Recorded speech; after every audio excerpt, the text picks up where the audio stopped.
E estou muito feliz com sua presença aqui. Realmente, faltam palavras para agradecer por o tamanho da felicidade que eu estou sentindo por isso. E, pessoal, também sejam todos bem-vindos. Eu gostaria, Carol, que você se apresentasse um pouquinho para a gente, certo? A palavra é sua. Obrigada. Eu que agradeço pelo convite. Eu tento o máximo, apesar de as coisas serem bem corridas para mim, assim, eu tento o máximo conseguir encaixar qualquer coisa que acontece aí no Brasil. Então, eu agradeço bastante pelo convite.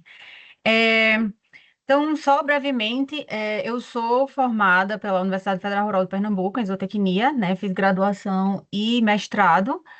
Quando, durante a minha graduação, eu vim fazer estágio e intercâmbio aqui nos Estados Unidos em 2012, 2014. E aí foi quando eu conheci a minha orientadora do doutorado. E aí eu apliquei para uma bolsa aqui em 2017, comecei, me formei pela Universidade da Flórida no doutorado, né? Fiz doutorado pela Universidade da Flórida. E de lá eu fiz um pós-doc na Universidade de Auburn, no Alabama. E depois trabalhei 3 anos na Midway University, na Universidade de Midway, no Kentucky, como professora também de ciências equina. E aí, ano passado, eu terminei mudando aqui para Bozeman, em Montana, para trabalhar com nutrição e produção de equino. E aí, a minha vaga aqui, né, é ensino e pesquisa. Então, eu tenho um percentual alto de pesquisa aqui e ensino algumas disciplinas para graduação, né? E é isso. Acho que o que vocês tiverem mais curiosidade sobre que eu sei que tem muita gente que pergunta bastante toda vez que eu participo de eventos assim online, o pessoal sempre pergunta, como é que você terminou seguindo e que você, qual o caminho que você seguiu para poder conseguir, para poder trabalhar na universidade aqui nos Estados Unidos, né? Então, na teoria é uma coisa bem simples, mas é um assunto longo, então se vocês tiverem perguntas no final sobre isso, eu ficarei feliz em dar alguns detalhes também. Mas tem muita gente do Brasil aqui, muita gente mesmo. E é aqui que eu Eu me falo nos Estados incluo Unidos como essa inteiro, né? curiosa. Eu me incluo entre esses curiosos, porque realmente não deixa de ser uma inspiração para todos nós, né? Ver principalmente mulher na zootecnia chegando assim tão longe, levando o, uma espécie que assim é paixão da gente e poder estar trabalhando com isso é realmente muito bonito e motivo de inspiração para nós. É. Acho que o segredo, rapidamente, eu acho que para quem está na graduação ainda, é aproveitar essas oportunidades, sabe, de fazer intercâmbio. Então, eu não sei falar inglês. Entra no inglês agora, sabe? Entra no inglês agora. Se você, principalmente você está no começo, assim, da graduação, entra no inglês agora, daqui a 2 anos você está falando algo e você não precisa estar falando perfeitamente bem. Você entender o básico e falar o básico, você vem fazer um estágio, é assim que você faz o contato, você termina fazendo uma pós-graduação. O segredo é esse, o caminho é esse. Vim fazer pós-graduação aqui para que as pessoas lhe conheçam, porque, querendo ou não, quando você se inscreve para essas vagas de professor aqui, você precisa ter um contato, uma referência profissional. E são essas pessoas que foram seus orientadores, sabe, na pós-graduação, que vão ser as pessoas referências para você. Então, eu acho mais difícil você conseguir seguir esse caminho se você não tiver referência aqui. Que legal. Ótimo, maravilha. Ao final, como ela disse, né, a gente pode estar conversando um pouquinho mais sobre isso.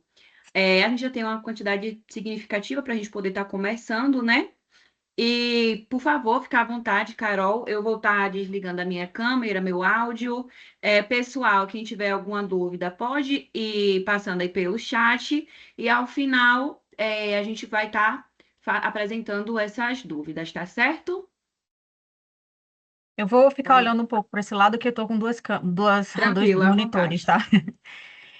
Então, esse é um assunto que eu gosto bastante. Desde a minha graduação, eu sempre defendi o fato de que os cavalos têm que estar com acesso, maior parte do tempo, ao pasto, né? Mas, infelizmente, nem todo mundo tem acesso a pasto. Então, pelo menos a maior parte do tempo que o cavalo tem a forragem disponível. Então, eu sei que normalmente as pessoas esperam para perguntar no final, mas se vocês tiverem alguma dúvida no meio da apresentação, fiquem à vontade para clicar para levantar a mãozinha, que eu vou ficar feliz em parar e explicar, e, enfim, esclarecer o que for preciso. Então, hoje a gente vai falar, né, um pouco sobre o uso da fibra na dieta de cavalos e eu foco bastante nos benefícios que essa fibra traz para o cavalo. Eu vou falar um pouco de nutrição, mas a gente consegue atender os requerimentos nutricionais dos cavalos com grãos ou com a ração completa, alguma coisa do tipo. Então, eu quero mais trazer os benefícios de saúde e comportamento que a fibra em si, que a forragem em si consegue trazer para os cavalos, que uma dieta rica em grãos não consegue. Então, no final, né, dessa nossa discussão aqui, vocês vão ter mais uma ideia, assim, o que que a gente toma em consideração em relação à anatomia e fisiologia do trato digestivo do cavalo e por que que alguns tipos de manejo, de práticas de manejo são tão importantes, né, que a gente vai associar essas coisas, o uso da forragem e algumas fontes alternativas de fibra na dieta dos cavalos. Por que que a fibra é tão importante? E dentre esses motivos a gente vai ter aí a nutrição, ou prover, né, nutrientes aos cavalos, mas que é o que eu não vou focar. A importância da qualidade da forragem, então a gente vai discutir um pouco sobre o que é o conceito de qualidade e como que a gente vai aplicar esse conceito na nutrição de equino. Quanto de forragem que é necessário na dieta de um cavalo, as consequências de não atender essa quantidade mínima e, por fim, muito rapidamente, o manejo de pastagem e consumo a pasto, né? Eu tenho muitas pessoas que ficam aí perdidas de como que eu posso calcular o consumo a pasto para que a gente possa tomar uma decisão se é necessária suplementação de forragem, né? No caso de um feno ou não. Então, eu acho que eu quero começar logo essa apresentação dizendo que o cavalo ele foi construído, né, ele evoluiu para consumir grandes quantidades de fibra, nesse caso, a forragem. Quando a gente toma em consideração a anatomia e fisiologia do trato gastrointestinal, fora várias outras coisas como comportamento natural, a gente começa a entender mais por que que alguns manejos nutricionais e alimentar também, né, em relação à frequência e tudo, quando a gente começa a tomar em consideração a anatomia e fisiologia do trato gastrointestinal, é que faz mais sentido para a gente. Então, é importante que eu discuta brevemente, né, alguns pontos únicos na equinicultura, né, ou na ciência do equino. Então, vou começar com a boca, né, quando a gente fala dentes, lábios e tudo, esses órgãos são parte do trato gastrointestinal, então eu sempre menciono é, os lábios e os dentes incisivos, primariamente, quando a gente fala no fato de forragear, né, não de mastigar, porque aí seriam os molares e premolares, mas eles são importantíssimos e tem um slide que eu vou focar mais um pouco nisso mais à frente. O estômago, então, o alimento vai da boca, passa pelo esôfago, né, que serve apenas como órgão para guiar o alimento, ou agora a digesta, para o estômago. O estômago do cavalo é relativamente pequeno, né, representa aí cerca de 8% do trato gastrointestinal, que é completamente diferente de ruminantes, por exemplo, que tem aí uma capacidade muito maior. No estômago existe secreção de algumas moléculas e algumas substâncias que, por exemplo, se a gente for falar do ácido clorídrico, que eu também vou falar mais na frente, ele é constante. Essa secreção do ácido clorídrico, ele é constante. E, então, é importante que a gente tenha algo no estômago que consiga manter que consiga elevar um pouco mais aquele pH causado pela secreção contínua do ácido clorídrico. Também vou falar um pouco mais da anatomia mais na frente, apenas do estômago, para que vocês possam entender o benefício da forragem para evitar a úlcera gástrica. Mas aí vamos falar então dois pontos principais no estômago, relativamente pequeno. Isso quer dizer que o cavalo não consegue consumir uma refeição muito grande, né? Isso vai causar um desconforto. E também a secreção contínua aí desse ácido clorídrico, que eu também vou tocar um pouco mais na frente sobre isso, tocar nesse assunto um pouco mais na frente. Então, saindo do estômago, ele vai para o intestino delgado, né? No intestino delgado, um ponto único nos cavalos é que é, eles não têm a vesícula biliar, que é o órgão que armazena a bile, que é proveniente do fígado. Então, em nós humanos, ou em ruminantes, essa vesícula biliar, ela guarda essa bile para quando necessário, o alimento chega no duodeno, ela é liberada. No cavalo, não, essa bile ela é liberada constantemente, então quer dizer que é também importante que tenha algum conteúdo no duodeno, para que isso possa ajudar e não haja uma concentração excessiva de bile no duodeno, né? Então, saindo do duodeno, que é onde tem primariamente digestão e absorção dos nutrientes, exceto fibra, depois o que qualquer os ingredientes, os nutrientes que não foram digeridos no intestino delgado, vai para o intestino grosso, que é onde tem a fermentação da fibra, né? E fermentação, mesma coisa que digestão, a única diferença é que essa digestão ela é causada pelas enzimas liberadas pelos micro-organismos que vivem no intestino grosso. Então, um ponto importante, assim, para a gente tomar em consideração, a gente levar em consideração quando a gente está determinando o plano alimentar dos cavalos, e quando eu falo em plano alimentar, não só nutricional, em quais nutrientes a gente está fornecendo para o cavalo, mas também em relação a como que a gente vai fornecer essa dieta, é, o intestino grosso, então o cólon maior, é importantíssimo que a gente entenda, por exemplo, que ele tem várias regiões. Então, tem quatro regiões principais, né? Que seria o colo ventral e o colo dorsal, direito e esquerdo. Né? Então, aí são quatro. Mas a posição que ele toma dentro do abdômen, ele precisa fazer algumas dobras. O problema, no caso dos equinos, é que existe essa flexura que a gente chama de flexura pélvica, porque na posição dela, ela fica bem perto da pelve. Ela, na hora que ela faz esse contorno, ele não só é um contorno muito intenso, né, um ângulo muito intenso, mas ele também diminui em diâmetro. Então, o que é que tem bastante no intestino grosso? Fibra. E aí, se o animal está um pouco desidratado ou uma quantidade excessiva de fibra, que no final vai resultar em maior matéria seca do conteúdo no intestino grosso, isso pode causar compactação, porque tá aí um alimento, a digesta é rica em fibra que vai tentar não só passar em uma área que tem um diâmetro menor, mas também que faz essa curva muito intensa, né? Então, esse é um dos principais motivos que cavalo é super susceptível à cólica por compactação. Então, acho que esse é o básico que vai nos dar uma base do porquê que alguns manejos são implementados na equidicultura, né? Outro ponto principal é que cavalos, eles não vomitam, né? Ou eles não conseguem arrotar, não conseguem eructar, diferente dos ruminantes. Então, o nosso manejo alimentar também precisa ser bem feito para evitar problemas no estômago também. Isso pode ser um desconforto geral, pode ser uma cólica por excesso de grãos no estômago e causar fermentação, ou até propriamente um alimento que já é mais suscetível à fermentação, tipo silagem, perdão, tipo silagem que entra no estômago e pode aí aumentar ainda mais a taxa fermentativa, né? Então, motivos por quais o cavalo não vomita, né? Não existe peristaltismo reverso. Então, o que é a peristalse? Isso é a contração no órgão que vai empurrar o alimento da boca para o ânus, né? Então, é nesse sentido. A peristalse reversa existe em alguns outros órgãos, que é a contração contrária à contração normal. No esôfago não existe nessa contração. A conexão entre o esôfago e o estômago, ela é um pouco acima de onde fica o conteúdo dentro do estômago, então já dificulta aí que o conteúdo saia do estômago para o esôfago. Entre o esôfago e o estômago existe um esfíncter, né, um músculo, uma válvula que é muito forte e ela fica fechada muito fortemente, ela não permite a passagem do estômago para o esôfago. Então, é só uma única direção, todo o alimento passa do esôfago para o estômago.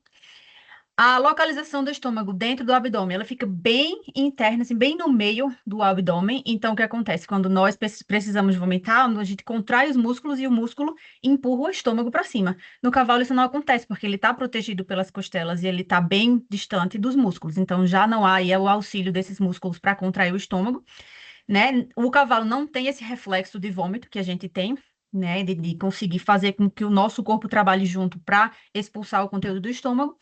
E, no geral, só mencionando aqui também, a gente está falando do conteúdo, mas isso também ocorre com gás.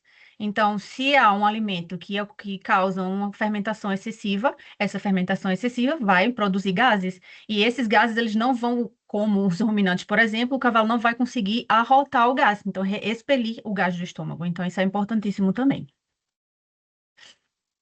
Eu mencionei que eu ia falar da anatomia e fisiologia do estômago. Isso é mais importante quando você quer entender um pouco mais de por que os cavalos eles são propensos a desenvolver úlcera e qual o tipo de manejo que a gente pode implementar para auxiliar na redução, né, na melhora dessa úlcera ou evitar que isso aconteça. Então, quando a gente pensa na anatomia do estômago, o estômago ele tem duas regiões, como vocês podem ver aqui. Então, ele tem a região que a gente chama não glandular ou esofagial, porque ela é perto do esôfago, e a região glandular. Na região glandular, ele contém glândulas, e essas glândulas elas vão secretar substâncias. Então, bicarbonato, muco. Esse muco é importantíssimo para proteger a camada do estômago. Entretanto, porque essas glândulas estão apenas na região glandular, o muco vai apenas proteger a região glandular. Aqui nessa região também tem as glândulas que vão secretar o ácido clorídrico. E esse ácido clorídrico é importantíssimo não só para manter o pH baixo, mas também para ativar enzimas responsáveis pela digestão de proteína, por exemplo. Então, o que que acontece? Como o ácido clorídrico ele é secretado constantemente, a presença de muco nessa região é importantíssima, porque ela vai evitar que aquele conteúdo ácido cause irritação da mucosa do estômago. Essa região esofágica, ela não tem essa proteção, ela não tem muco, o muco, né? Não tem glândulas que produzem muco. Então, é por isso que os cavalos, eles estão aí propensos a dois tipos de úlcera, né? É a úlcera que chamam de escamosa, né? A úlcera da região esofagial, e a úlcera da região glandular. A úlcera da região glandular normalmente está mais associado ao fato de que quando o cavalo ele não tem muita fibra na dieta, ele vai passar um tempo longo sem ter o alimento, isso vai estressar o cavalo. Então, o que acontece? O mecanismo o cavalo se estressou, e isso é por falta da fibra, né, por falta de forragem, mas pode ser por qualquer outro motivo. Às vezes o cavalo tem fibra suficiente, mas o cavalo não gosta de se exercitar, ou o cavalo não gosta de ser mantido no pasto sozinho, ou o cavalo não gosta de ser mantido na baia. Qualquer coisa que estresse o cavalo vai causar aí uma secreção de prostaglandina, e essa prostaglandina ela vai meio que reduzir o fluxo sanguíneo nessa região glandular. Mas o fluxo sanguíneo é importantíssimo para que essas substâncias sejam secretadas. Se as substâncias não estão sendo secretadas, o muco não vai ser secretado. Não sendo secretado o muco, não tem proteção. Aí é quando esse conteúdo gástrico começa a irritar a mucosa e, dependendo do nível de irritação, pode causar as lacerações, né? As lesões, no caso. Laceração não, perdão, as lesões. No caso da região esofágica, a questão principal aí é a falta de forragem, porque quando o cavalo consome a forragem, ele vai formar como se fosse um tapete de fibra em cima do conteúdo. Então, esse tapete vai evitar que o conteúdo ácido que fica embaixo, ele meio que espirre nessa camada que não tem proteção. Outro fator pode ser o exercício. Então, o cavalo que está com o estômago vazio de alimento, o conteúdo gástrico ainda está lá. Então, se o cavalo está exercitando, aquele conteúdo está se mexendo e ele vai eventualmente, né, bater aí nas regiões, ou, enfim, encostar nas regiões que não têm proteção. Esse é um outro fator que pode causar a irritação ou úlcera dessa região. Então, é mais ou menos esse mecanismo que acontece em relação aos dois tipos de úlcera. Numa mensagem final, a fibra vai ajudar nesses dois pontos. Obviamente, no caso da glandular, dependendo, você pode ter a fibra, mas vai ter um outro fator que vai estar aí também causando, e aí a fibra não vai conseguir resolver. Você vai ter que resolver a fibra com qualquer que seja o outro manejo que está causando isso, e você conseguir corrigir aquele manejo que está errado para aquele cavalo. É bem individual. Vai ter cavalo que não vai querer ir para o pasto. A gente entende, a gente sabe, todo mundo reconhece que o cavalo precisa ter acesso ao pasto, mas vai ter um cavalo específico, vocês sabem, cavalo é muito estranho, todo cavalo tem a sua especialidade, vai ter aquele cavalo específico que não quer ficar no pasto, que ele prefere ficar no estábulo. E eu conheço um cavalo assim, né? Quando eu estava fazendo meu doutorado na Flórida, tem uma mulher na Flórida que tem uma área que ela trabalha principalmente em treinando cavalos, e ela tem muito cavalo lusitano, e tem um cavalo específico que ela trouxe do Brasil, que ele não quer ficar no pasto. Toda vez que ela coloca ele no pasto, ele vem pro portão, né, do pasto e fica lá. Ele não pasteja, ele não vai caminhar, não vai fazer exercício, não faz nada. Ele fica apenas lá. Ele não está confortável. Quando ele volta para a baia, ele consome o feno dele, ele se sente mais confortável. É visual. Então, você precisa avaliar essas coisas individuais. E essa imagem aqui é só para vocês terem se vocês nunca viram, né? Acredito que já viram, só para vocês terem uma ideia de como é esse tecido dentro do estômago. Então, essa parte mais avermelhada é vermelha por causa do sangue, né? Então, porque é a parte glandular, como é mais irrigado, ele vai ser mais vermelho, comparado à parte que não é vascularizada. Então, ela já é uma cor mais branca, mais rosinha, assim, bem mais clara do que a outra região. Então, a região glandular e a região não glandular. Outra coisa importante também quando a gente fala principalmente de manejo de pastagem com o equino, né? Então, eu falei da boca e dos dentes. Os cavalos, eles se beneficiam de ter esses lábios bem móveis, né? E os incisivos superiores aqui então os incisivos superiores dos equinos, os ruminantes não, perdão, os bovinos não têm incisivos superiores, os cavalos têm. Os cavalos têm os lábios bem móveis, então eles vão se aproveitar dessa anatomia para ser mais seletivo no pasto. Eles conseguem, se eles quiserem uma folha específica, eles vão conseguir pegar aquela folha específica.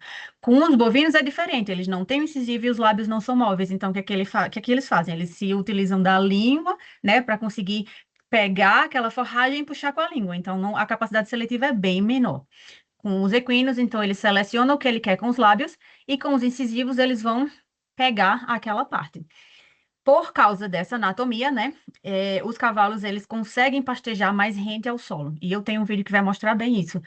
Então, isso é uma coisa que a gente deve tomar bastante, levar bastante em consideração quando a gente está selecionando a forragem que a gente quer implementar no pasto, ou se a gente já tiver uma forragem, uma pastagem estabelecida, de a gente entender que a gente não pode deixar aquele cavalo pastejar continuadamente, porque ele vai terminar super pastejando, né? Pastejando, consumindo bastante aquela forragem tão rente ao solo que vai causar aí essa parte que vai ficar sem forragem, que vai dar abertura aí para ervas daninhas.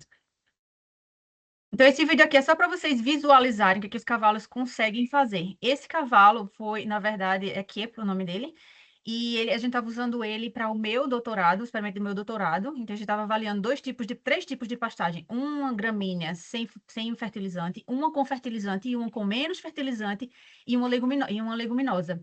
Então, o que é que eles estavam fazendo? Esse é o tratamento que não tinha fertilizante, então não cresceu o suficiente. Então, eles não tinham forragem disponível o suficiente. Então, o que é que eles estavam fazendo? Se você notar aqui, ele vai pegar um rizoma.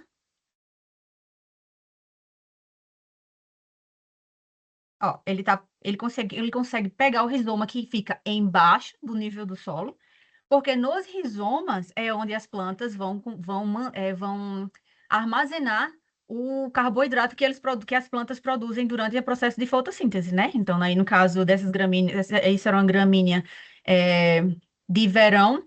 Então, nesse caso, a maior concentração de amido. Aí, então, o que que eles estavam fazendo? A forragem não está atendendo o meu requerimento energético, vou procurar os rizomas. E aí, o que que acontece? Ele termina matando a planta. Não tem crescimento, não tem rebrota depois disso, porque ele está consumindo o que, na verdade, precisa ficar lá no solo para que haja rebrota. E os ruminantes, nesse caso, né, o bovino não consegue fazer isso. Outra coisa para levar em consideração é o comportamento natural. Então, se você deixar o cavalo no pasto, se você deixar o cavalo enfim, uma região onde ele tem a forragem disponível o tempo todo, eles vão se alimentar de cerca de 10 a 17 horas por dia. Tem trabalhos que falam 18, tem trabalhos que vão falar um pouco, tem trabalhos que vão falar um pouco menos, isso é muito dependente de que tipo de forragem e a disponibilidade da forragem no pasto. Mas, no geral, 10 a 17 horas por dia. Eles são animais que eles vão consumir um pouco da forragem, dar um ou duas bocados e vão caminhar. Um ou dois bocados, mais um passo. Um ou dois bocados, mais um passo. Então, eles são animais que também vão ser mais agressivos no solo, porque eles vão causar uma compactação maior, diferente dos ruminantes, que vão pastejar bastante ali, e depois eles vão deitar, né, um pouco, ruminar. Então, eles são menos agressivos no pasto. Os cavalos, eles apresentam alimentação noturna. Então, esse aqui, na verdade, foi durante meu doutorado também. A gente fez comportamento a pasto, comportamento alimentar a pasto. E aí, eles se alimentaram de cerca de 6 horas da noite até 6 horas da manhã. Eles se alimentaram de 20 a 50% do tempo, dentro dessas 12 horas. E, no geral, os cavalos, eles precisam se alimentar de várias vezes em pequenas quantidades, né? Importantíssimo isso. E um dos motivos é o estômago que a gente falou anteriormente. Outro comportamento que os cavalos, eles são o que a gente chama aqui de spot grazers. Spot é como se fosse um lugar, um ponto específico. Então, o que que os cavalos fazem? Eles pastejam aquela área no pasto ou aquela planta específica, e aí eles vão pastejar em outros lugares, mas no próximo dia ele vai voltar e vai visitar o mesmo lugar.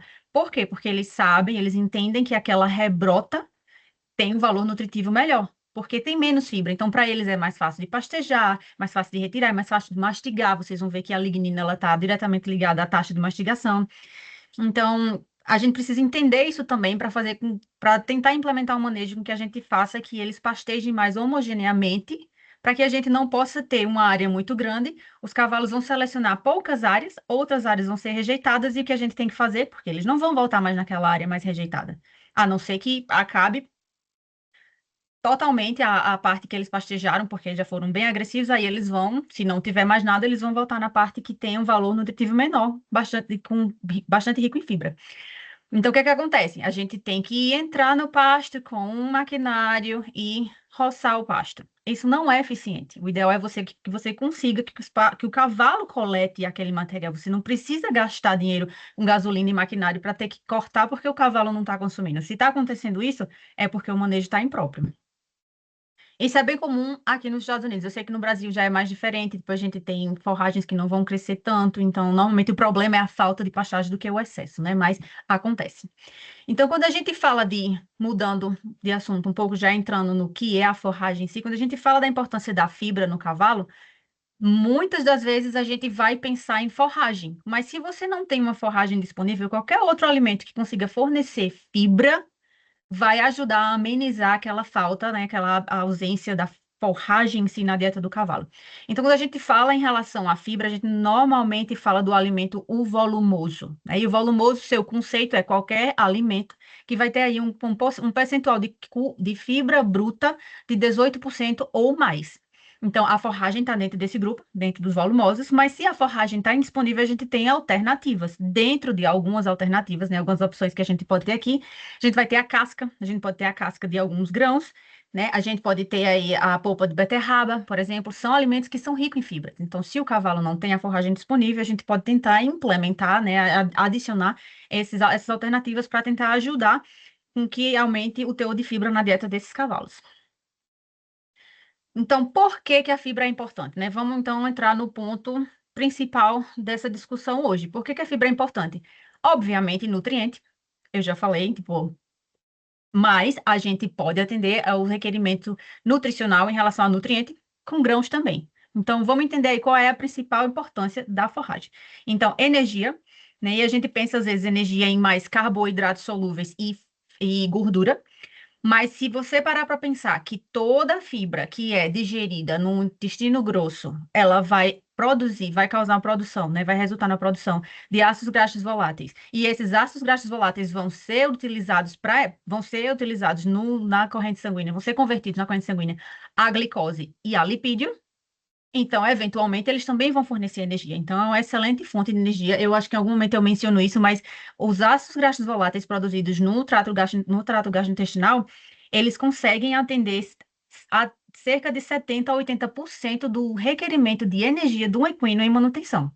Para vocês terem uma ideia do quão importante é a fibra na dieta do cavalo.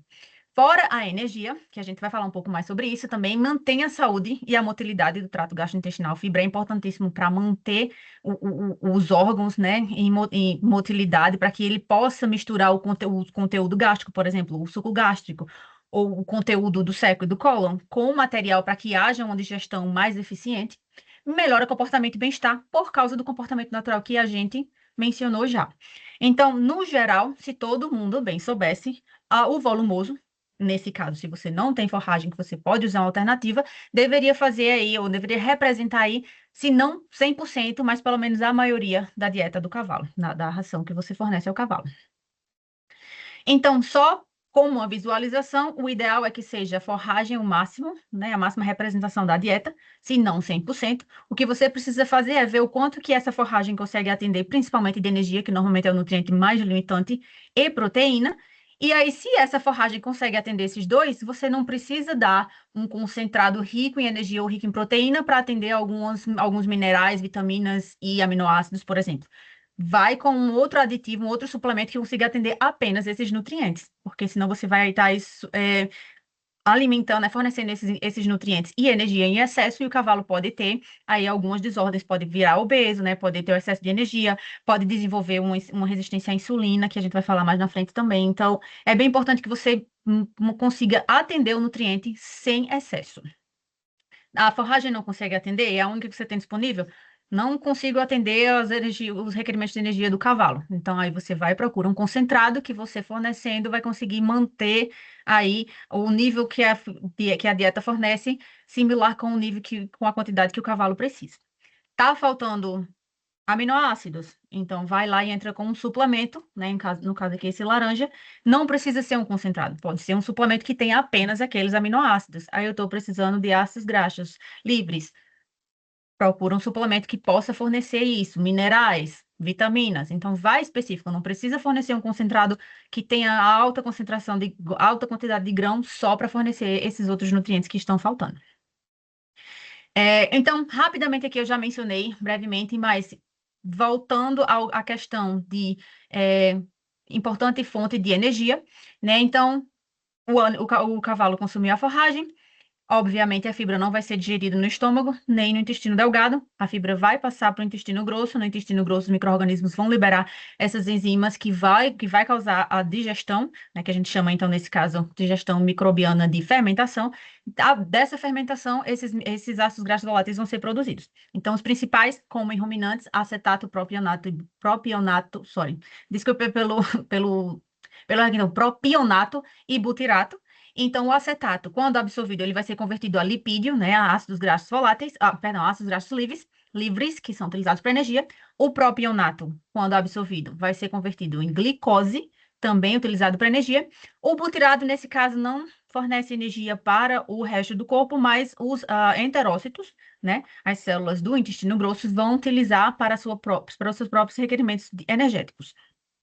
Que aí também já economiza a energia que as moléculas que seriam utilizadas para outra função no corpo.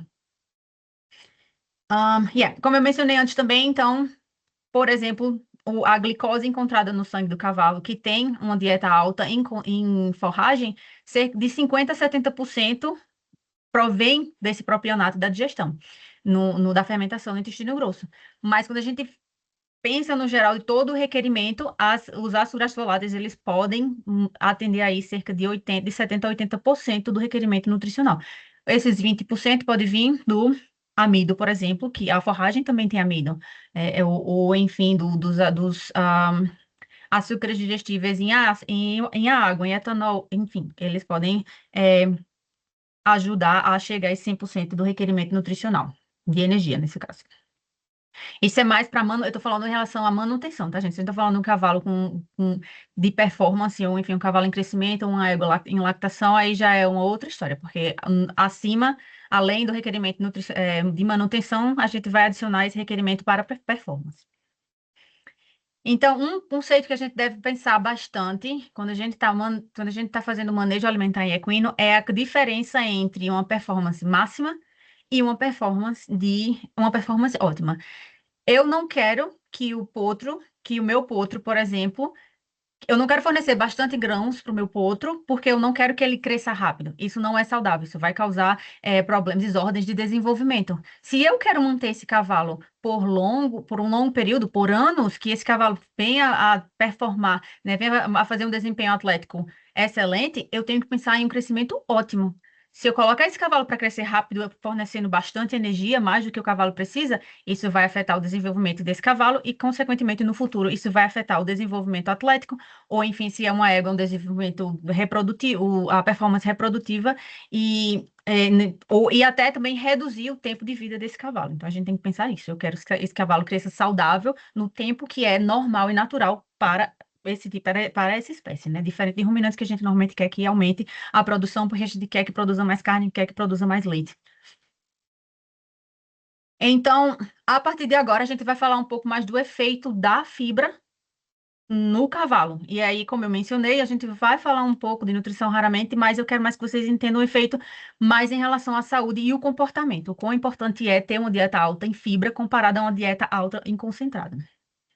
Então, tem vários estudos apresentando aí os benefícios da fibra, no geral, né? Que vai ter forragem, mas também vão ter uns volumosos alternativos na taxa de mastigação. Por que que eu me interesso na taxa de mastigação? Em equinos, a produção de saliva, ela é diretamente proporcional à taxa de mastigação, ou ao movimento de mastigação. O cavalo, quanto mais mastigação, mais produção de saliva. Por que que isso é importante? Obviamente, assim como é importante para a gente, para ajudar a deglutir o alimento, mas principalmente porque quando esse alimento sai da boca, ele vai para onde? para o estômago. E a gente mencionou que o estômago ele é um ambiente muito ácido. Sendo um ambiente muito ácido, essa saliva rica em bicarbonato ela vai auxiliar no tamponamento desse conteúdo. Então, vai ser excelente para o cavalo ter uma dieta rica em forragem, porque ele vai mastigar mais. Quanto mais fibra, maior a taxa de mastigação. Maior a taxa de mastigação, mais saliva produzida. Mais saliva produzida, maior o efeito tamponante no estômago, menor a acidez, maior o pH. Então, isso vai ser super benéfico. Como prova, alguns estudos mostram aqui, por exemplo, aqui eles compararam a palhada, feno de gramínea, feno de alfafa, e vai, tipo, a aveia, aveia aqui, aveia integral, né? O grão inteiro, o grão moído e um concentrado com vários grãos, mas texturizado ou peletizado. E aqui o que eles mostraram nessa barra, como vocês podem ver aqui, é a taxa de consumo. O que é a taxa de consumo que eles estão apresentando aqui? O tempo que eles levam em minuto para consumir 1 quilo de matéria seca. Então, comparem, quanto maior o teor de fibra, porque a gente sabe que a palhada ela é bem mais fibrosa do que qualquer outro alimento, né? Que as gramíneas têm fibra maior, conteúdo de fibra maior do que leguminosas. Nesse caso, comparando gramíneas com alfafa, uma gramínea com alfafa. Então, quanto maior o teor de fibra, maior a taxa de consumo, maior o tempo que eles levam para consumir aquele alimento. Perfeito, porque maior mastigação, maior tempo de mastigação, mas também maior tempo consumindo o alimento, que isso vai mimetizar o que acontece na natureza. Os cavalos precisam de 10 a 17 horas, os cavalos naturalmente vão despender de 10 a 17 horas pastejando. Então, isso vai ser bem mais benéfico do que você fornecer uma dieta que ela é alta em grãos, tá? Quanto mais processado esse grão, maior aí vai ser é, normalmente maior aí vai ser a digestão, então mais rápido ele vai consumir. Aqui também é a quantidade de mastigação por quilo de matéria seca, que é essa linha aqui. Mesma coisa, seguindo a taxa de consumo. Quanto mais fibra, quanto mais fibroso, quanto mais longa a fibra, maior a taxa de mastigação. Então, mais mastigações por quilo de matéria seca. Também vai ser benéfico. Esse estudo também foi bem similar, mas aí eles, em vez de comparar os alimentos, eles compararam diferentes tamanhos de partículas, alimentos com diferentes concentrações de FDN, alimentos com diferentes concentrações de lignina e alimentos com diferentes volumes, né? E aí eles observaram que tamanho de partícula, volume, concentração de FDN e de lignina, eles estavam diretamente relacionados à taxa de mastigação. Quanto maior, né, volume, quanto maior o tamanho da partícula, quanto maior a concentração de componentes de fibra, maior a taxa de mastigação, que também vai ser benéfico. Então, se a gente tem um cavalo que é mais propenso a úlcera, por exemplo, normalmente cavalos de corrida, então uma dieta que possa proporcionar fibra longa, que possa proporcionar alta concentração de FDN, vai ser benéfico para ajudar aí. Tem várias outras coisas que vai ajudar nesse caso, proteína alta, cálcio alto, também a proteína e o cálcio vão ser excelentes aí para ajudar a tamponar esse pH no estômago. Porque não adianta, muita gente que o problema é esse, o cavalo está com úlcera e o pessoal coloca medicamento. Não, vamos dar omeprazol e vai resolver. Não vai. Se não modificar a dieta, se não modificar o manejo, não adianta dar omeprazol, que não resolve. Então, esse outro estudo aqui comparou duas dietas, uma dieta alta em o que eles chamam de starch, aqui, alta em amido, e uma dieta alta em fibra, nesse caso aqui era uma dieta alta em forragem. Eles pegaram esses cavalos que já tinham úlcera e dividiram eles em grupos para ficar grupos semelhantes, por exemplo, uma média de. Eu vou falar o grau de úlcera que são eles, então eles avaliaram de 0 a 5, sendo 0 úlcera, nem gastrite, nem nada, 1 a gastrite, e de 2 a 4 níveis ou tamanhos e profundidade, tamanho e profundidade de lesão, que seria já a úlcera nesse caso. Então eles dividiram esses cavalos em dois grupos semelhantes, então, dois cavalos que tinham úlcera de nível mais elevado, então vai um para cada grupo. Dois cavalos que não têm úlcera nenhuma, vai um para cada grupo. Dois cavalos que têm gastrite, nível 1, então um para cada grupo. E aí eles alimentaram um grupo com alta concentração de forragem, um alta percentual de forragem, e um grupo na verdade, um grupo com forragem apenas, eu acho, não me lembro. Não, é alto percentual de forragem, e um grupo com alto percentual de concentrada. E aí, o que que eles observaram? Depois de algumas semanas, eles conseguiram reduzir esse grau inicial. Eu acho que o grau inicial era 3. Eles conseguiram reduzir o grau inicial dessa úlcera em cavalos com alta fibra enquanto que os cavalos com alto amido, né, com alta concentração de grãos, reduziu muito levemente de 3 para 2,16, mas ainda assim foi alto, foi bem mais alto do que os cavalos que estavam com a concentração, com um percentual de fibra mais alto na dieta. Então, eles apresentaram essa imagem só para que a gente tivesse uma ideia, né? Então, aqui, de novo, essa parte mais clara, mais branca, né? A parte glandular, não glandular, esofagial.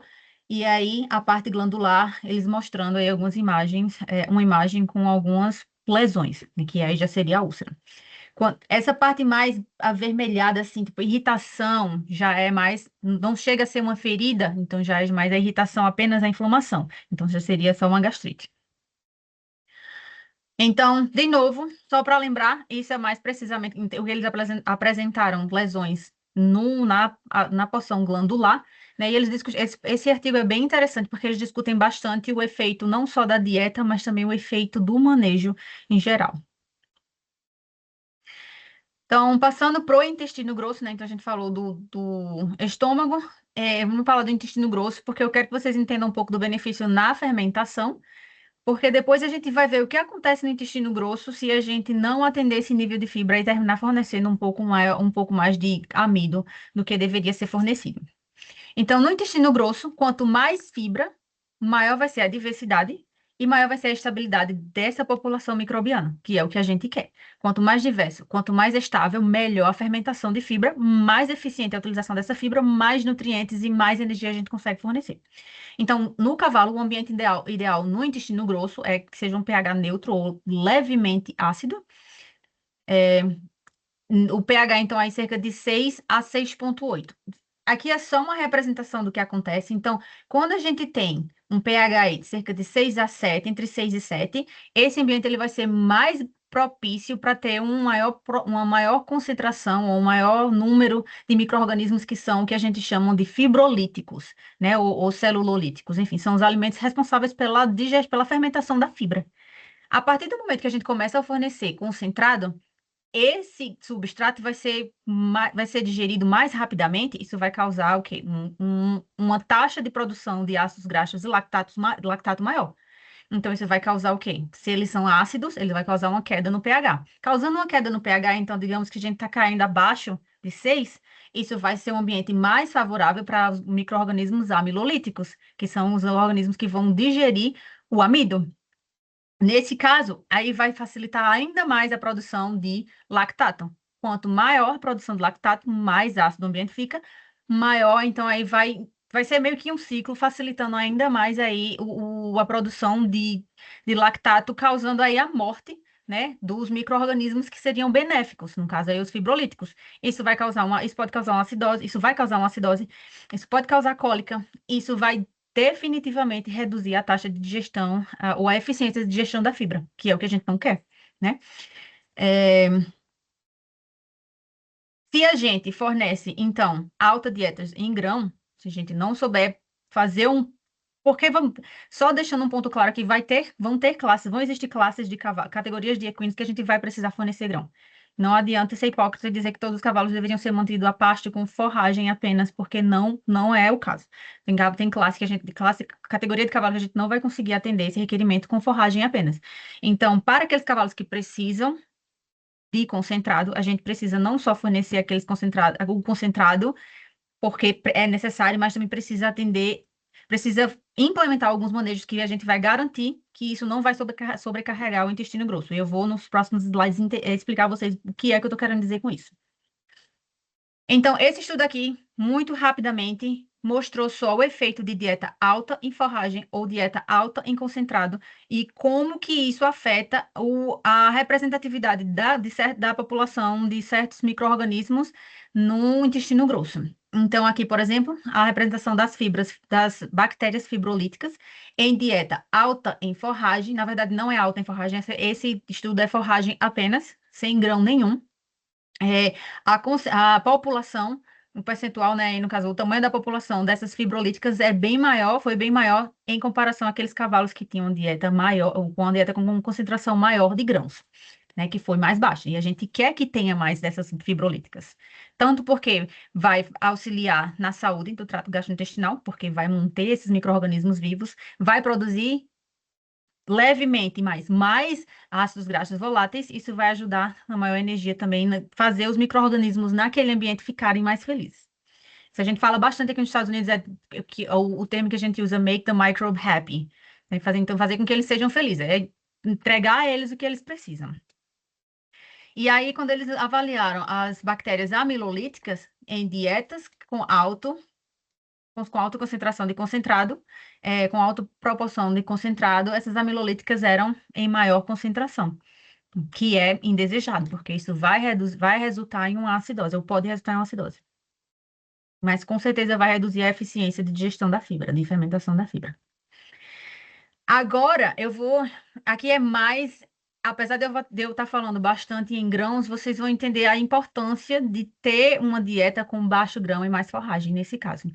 Então, a gente já entendeu que o pH ideal é entre 6 e 6,8, né? E aí a gente entendeu também que se a gente fornece grãos, isso vai causar, independentemente da concentração, uma queda no pH, não drástica, dependendo da quantidade, obviamente, mas vai quando comparado a uma dieta que tem apenas forragem.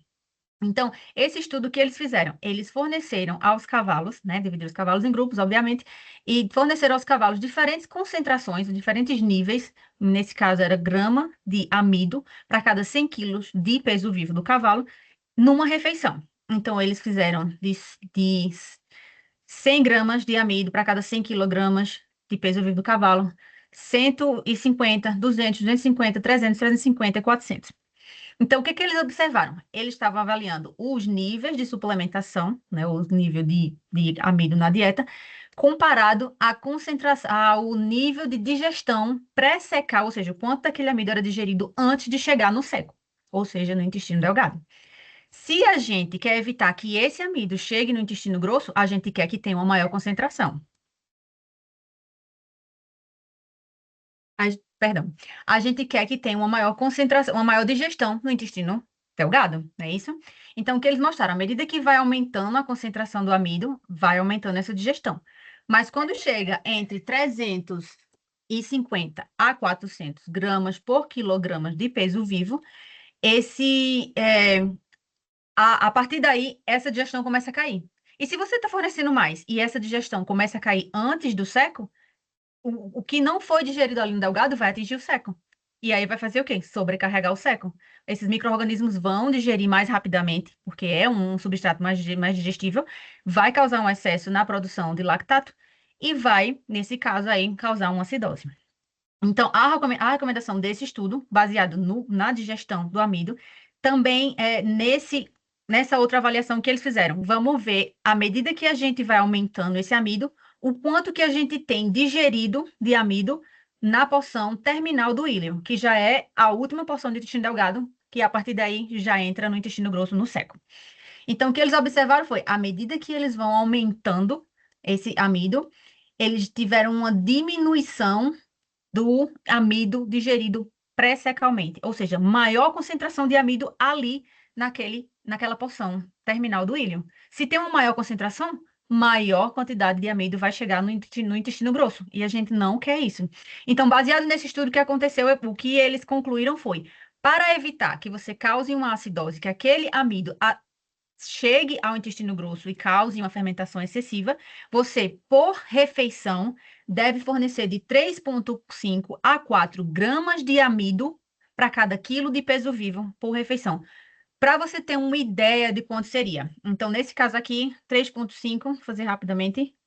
Eu vou usar o 4 só para facilitar. Então, 4 vezes, você tem 4 gramas de amido. Você tem um cavalo de 500 quilos. Então, 4 vezes 500 quilos seria 2.000. Então, 2.000 gramas, ou seja, 2 quilos de amido por refeição. É o máximo que você pode fornecer àquele cavalo. Se você fornecer mais que isso, você vai causar uma acidose.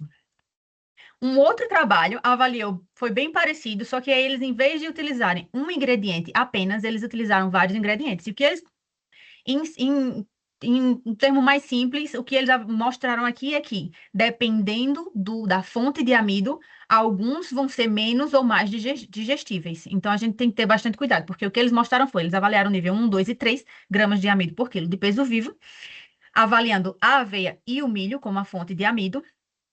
E aí, eles mostraram que o milho, em todos os níveis, causou uma redução no pH no seco comparado ao amido. Então, aí já é bem claro que o milho é mais digestível, é menos digestível, que vai terminar atingindo uma chance maior daquele amido atingir o seco.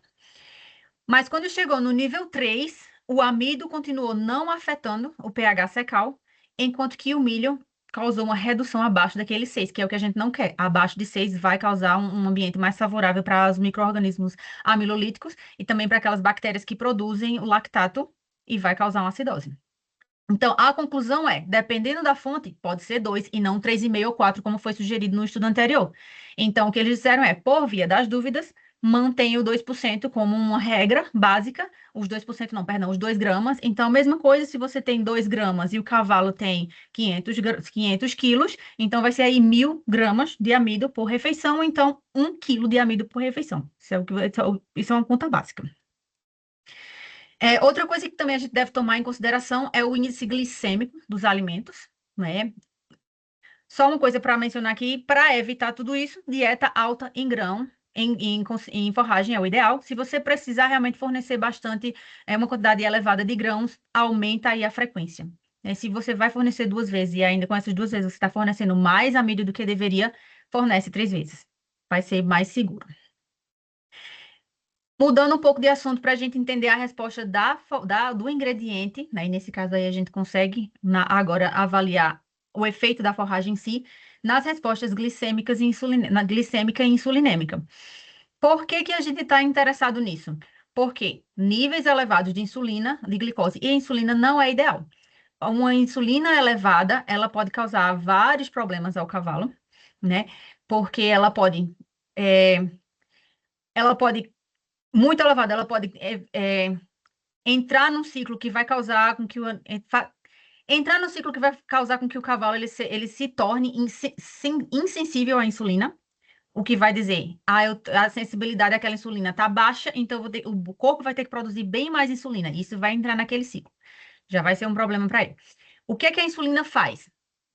Nesse ciclo ou fora desse ciclo? Se ela estiver alta e constantemente alta, ela pode causar ela pode causar um efeito no corpo, em vez de insulinêmico, ela pode causar um efeito como, eu não sei se vocês já ouviram a enzima Insulin Growth Like Factor, que é uma enzima que ela vai se ligar a receptores e vai estimular o crescimento. É excelente é uma substância excelente para o crescimento animal, por exemplo. Mas se é em excesso, por exemplo, vamos usar o caso da laminite, ela vai se ligar a esses receptores, vai causar uma proliferação excessiva dessas células, e o que vai acontecer? Ela vai enfraquecer, né? É assim que a parede do casco ela é ligada no membro do cavalo, né? Então ela tem essas estruturas que parecem dedos, né, na lâmina, que ela vai manter o casco no lugar. Se esse crescimento causa um enfraquecimento, isso causa uma laminite, né? Porque aí tá se soltando essa ligação, essa conexão. Então, esse é um dos principais mecanismos que a laminite ocorre. Então, a gente não quer, em um termo mais simples, a gente não quer que a insulina alta aconteça constantemente, principalmente. Então, se você oferece dieta alta em grão constantemente, isso vai ser bastante maléfico para o cavalo, né? Vai causar bastante problema. Então, nesse caso, o que esse estudo avaliou foi o índice glicêmico, que é a capacidade que o alimento tem de elevar a concentração sanguínea de glicose.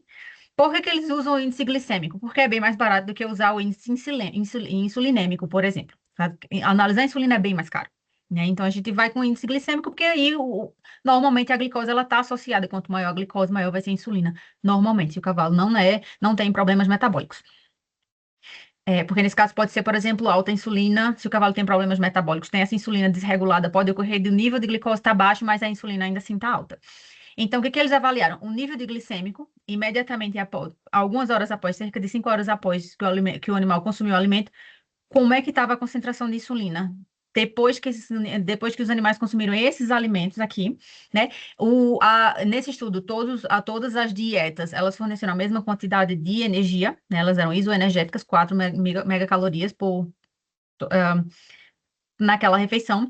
Então, o que é que eles mostraram? Que os ingredientes, eles vão causar um efeito na insulina diferente. Obviamente, por causa da concentração de amido, né? E açúcares no geral. Mas se a gente tem um cavalo que ele já é mais propenso a essa desregulação da insulina, a gente quer fornecer alimentos que vão causar um pico de glicose bem menor. Então, alimentos que a gente deve totalmente evitar se a gente sabe que o nosso cavalo tem problema de problemas metabólicos, né? Então, o milho, né? é, Deixa eu ver aqui outro. Então, concentração, concentrado, né? Alimentos concentrados, processados, também vai causar. Então, quais os alimentos que a gente deve utilizar? Como eu falei, polpa de beterraba, casca de soja, é, forragens no geral. Então, esses são alimentos que vão causar um pico de glicose menor, são alimentos que vão ser mais benéficos, porque eles vão causar um nível de insulina menor, eventualmente. E eu acho que, por fim, porque a gente já passa rapidamente para o manejo de pastagem, o efeito da dieta no bem-estar. Além de todos os benefícios de saúde, que também está relacionado ao bem-estar, a gente também vai ter um benefício em relação ao comportamento natural deles. Quando o cavalo ele não está sendo oferecido um ambiente que mimetiza o ambiente natural deles, ou um alimento que não vai promover ou oferecer a quantidade de fibra que eles precisam, eles vão terminar performando um tipo de comportamento para que ajude ele a regular o que está faltando. Nesse caso aqui, o que esse estudo fez foi mostrar que uma dieta alta em grãos, né? Nesse caso, era 6 quilos de concentrado apenas, o dia inteiro, fornecido 2 vezes ao dia, comparado a uma dieta que era apenas feno. E o feno misto era um feno de leguminosa com gramínea. Então, 8 quilos de feno ou 6 quilos de concentrado, essas eram as duas dietas, fornecidas 2 vezes ao dia, como é que isso afetava o comportamento do animal. Então, o que eles observaram foi o tempo de alimentação, né? Então, o feno forneceu bem maior tempo de alimentação, o que mimetiza o ambiente natural, o comportamento natural, mas eles também observaram incidências bem maiores de comportamentos anormais.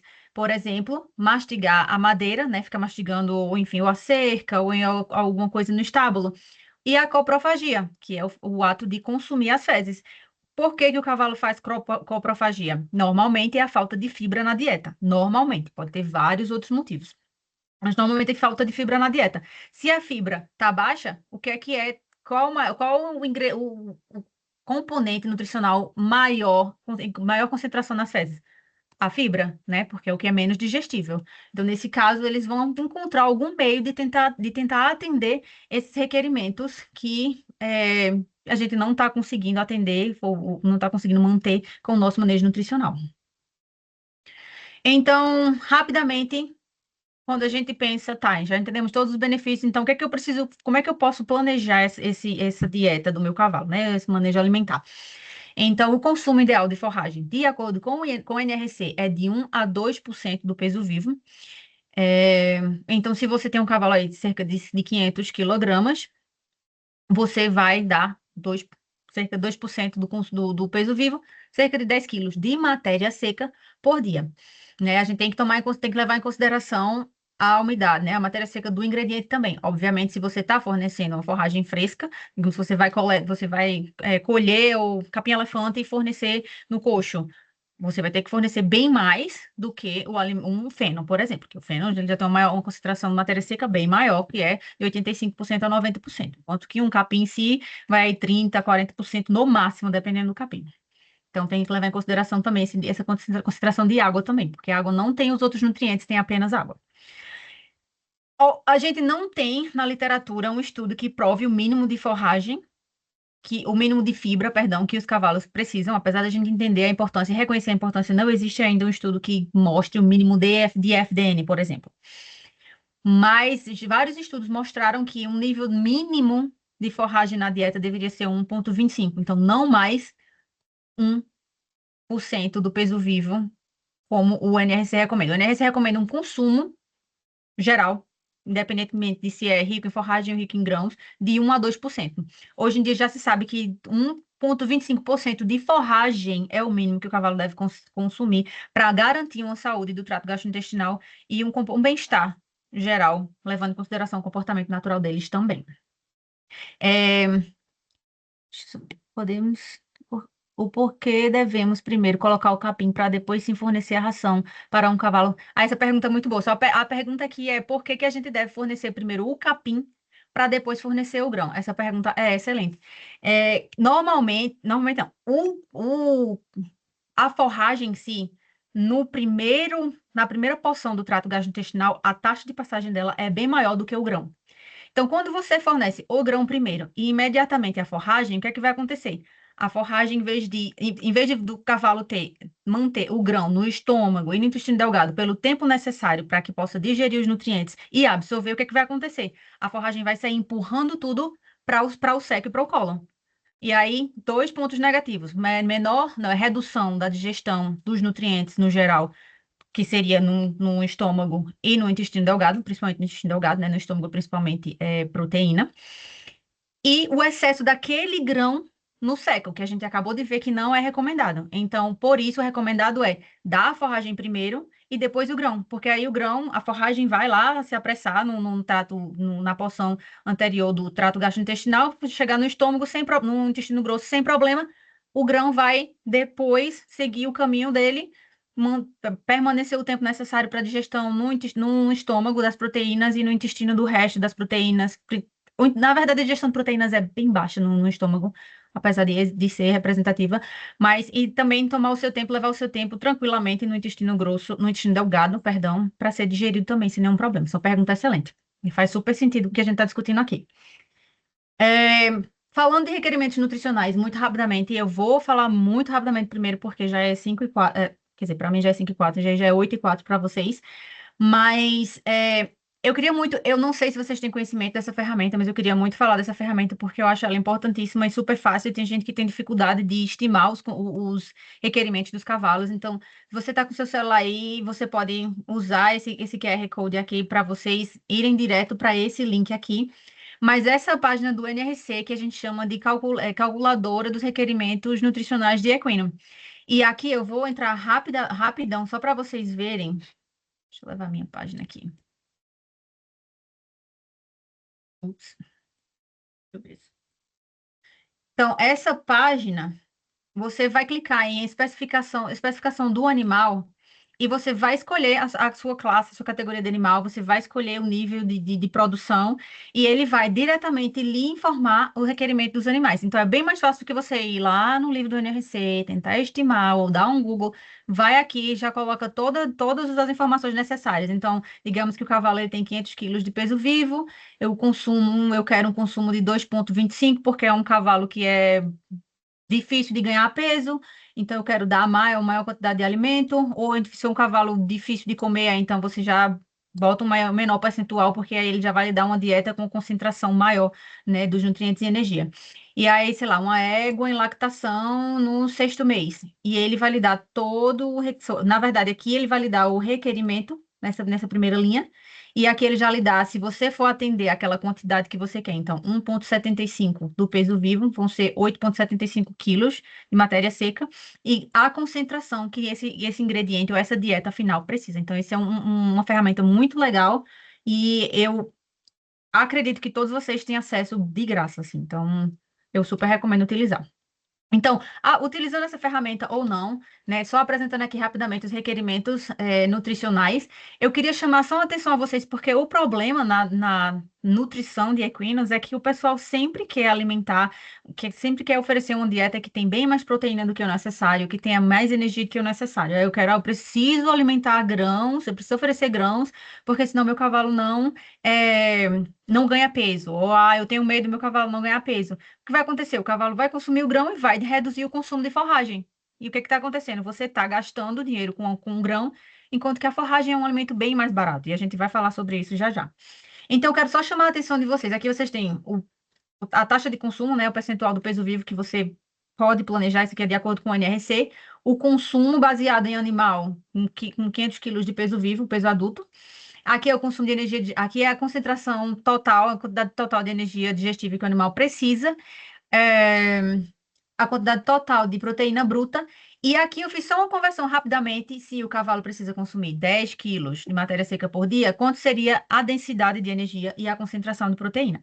Então, eu quero chamar só a atenção de vocês para a densidade de energia e proteína, por exemplo, desses animais em manutenção. Porque esse é o meu maior, é a coisa que mais me estressa na vida, é o proprietário que diz que o seu cavalo de manutenção, que o cavalo de manutenção do proprietário precisa de grãos. Então, a gente vê isso aqui, ó. Exigência de proteína diária. Um alimento, se ele consumir 10 quilos de peso de matéria seca por dia, esse cavalo em manutenção precisa de 6,3% de proteína e 1,67 megacalorias por dia. Se a gente volta aqui, esse aqui são apenas algumas das forragens que eu tive experiência, mas obviamente você pode dar um Google rapidamente e conseguir essas informações. Mas nenhuma dessas forragens apresenta proteína bruta menor do que o cavalo precisa. Mesma coisa em relação à energia digestiva, nenhuma delas é abaixo. Normalmente a energia digestiva é o ingrediente, o nutriente, que a energia digestiva não é nutriente, mas enfim, é o fator mais limitante para atender os requerimentos energéticos. E nesse caso aqui, os requerimentos nutricionais. E nesse caso aqui, em nenhuma dessas forragens, que são as mais básicas aqui nos Estados Unidos, eu não selecionei nenhuma que fossem das melhores. Bermuda, por exemplo, é o mais comumente utilizado. Nenhum deles precisaria de uma suplementação de concentrado, nesse caso.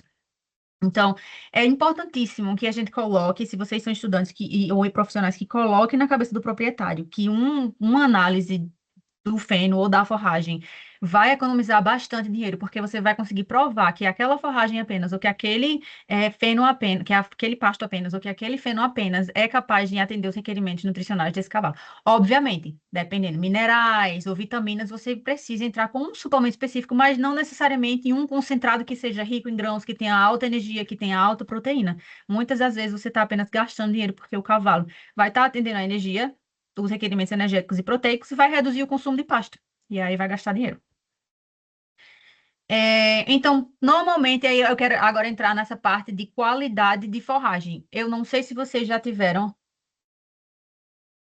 é, que formular a dieta, né, enfim, do cavalo no geral, mas muita gente pensa que a melhor forragem vai ser a melhor opção para todos os cavalos. E vamos dar como exemplo a alfafa. Todo mundo sabe no mundo inteiro que que a alfafa é conhecida como a rainha das forragens, porque ela tem normalmente maior proteína, ela tem normalmente maior energia, ela tem mais cálcio, muito mais cálcio do que fósforo, então também a gente quer um cálcio maior do que fósforo, desde que seja até 9 para 1 no máximo. É, então, todo mundo acha que, porque a alfafa é melhor, então eu tenho meu cavalo de manutenção e eu quero fornecer a alfafa porque ela é a melhor. Não necessariamente você vai estar gastando mais dinheiro. é, Vai estar gastando mais dinheiro, você vai estar jogando dinheiro fora. E o cavalo pode estar mais aí predisposto a ter uma acidose no intestino grosso, uma acidose no seco no colo, e aí também a gente pode estar causando, pode estar colocando esse animal mais propenso a desenvolver uma obesidade, uma laminite ou alguma coisa do tipo. Tem uma pergunta aqui: quais os benefícios do óleo de soja, girassol e milho no grão do animal? Quando você fala no grão do animal, é adicionar o óleo na composição da formulação daquele concentrado? Confirma para mim que quando tu confirmar, eu volto para a tua pergunta.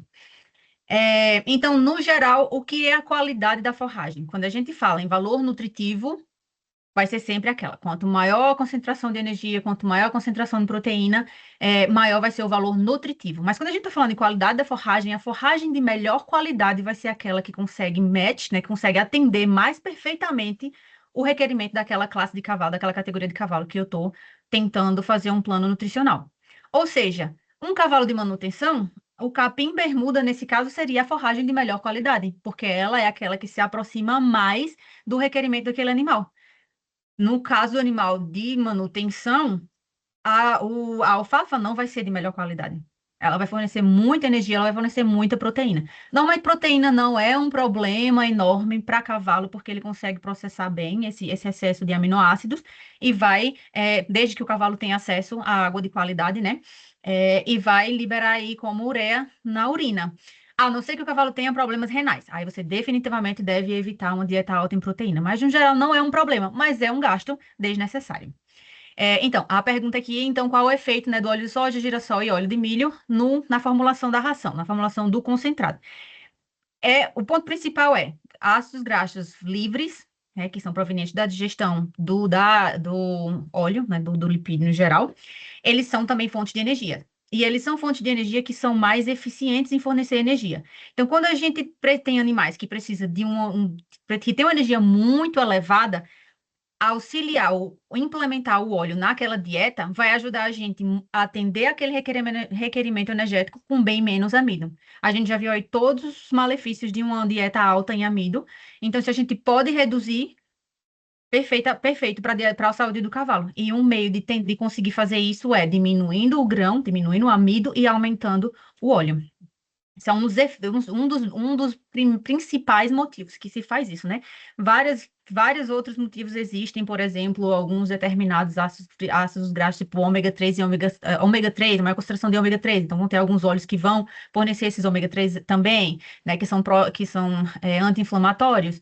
Então, tem vários outros benefícios, mas o principal na formulação de ração é esse fornecimento de energia. Ele fornece bem mais energia do que o carboidrato solúvel em si. É, como o amido. Então, ajuda a reduzir essa quantidade de grão necessária para tentar formular aquele concentrado com aquela determinada concentração de energia necessária. Tá, então, no geral, indo rapidamente aqui para não tomar muito tempo de vocês, então, quando a gente pensa em qualidade de forragem,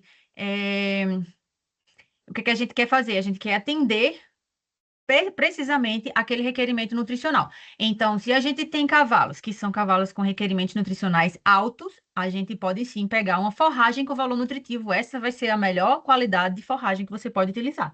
São forragens que têm alta energia e proteína, forragens que têm baixa fibra, relativamente baixa fibra e lignina. São forragens que são mais, que são forragens, perdão, isso aqui deveria ser menor maturidade, perdão. Com uma menor maturidade, que seja mais jovem, né? Uma forragem mais nova, com menos fibra, e ela vai ter uma maior digestibilidade. Esse é o que a gente quer para cavalos que têm um requerimento maior. Se a gente está lidando com cavalos que têm um requerimento mais baixo, cavalo em manutenção, garanhão fora de época de reprodução, fora de época de monta, cavalos que ganham peso mais fácil, que a gente chama aqui de easy keepers. Então, a gente vai querer cavalos, forragens com baixo valor nutritivo. Ou seja, forragem que tem baixa energia e proteína, forragem que tem alta energia, fibra e lignina relativamente alta, forragem que é mais. Essas duas setas estão trocadas. Então, forragem que é mais madura vai ser uma forragem que ela é um pouco, relativamente, né, comparada a esse de alto valor nutritivo, vai ser um pouco menos digestível. Então, são essas forragens que a gente quer para esses cavalos com menor requerimento nutricional.